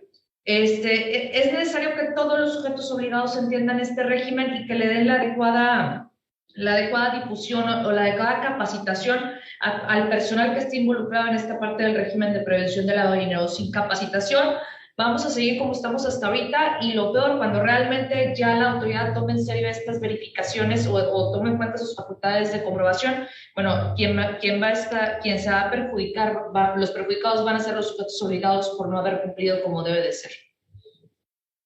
Exacto. Me da chance de hacer un comentario, Gerardo, antes de cerrar. Número uno, felicitar a los grandes ponentes. La verdad es que me gustó mucho el enfoque que le dieron a la plática. Muchas felicidades a Alejandra, vicecoordinadora del comité de PLD y encargada del sector de actividades vulnerables en el comité. Y Alejandro, desde luego, gracias Alejandro, miembro del comité, y ya saben, digo, los conocen a los dos, no necesitan introducción.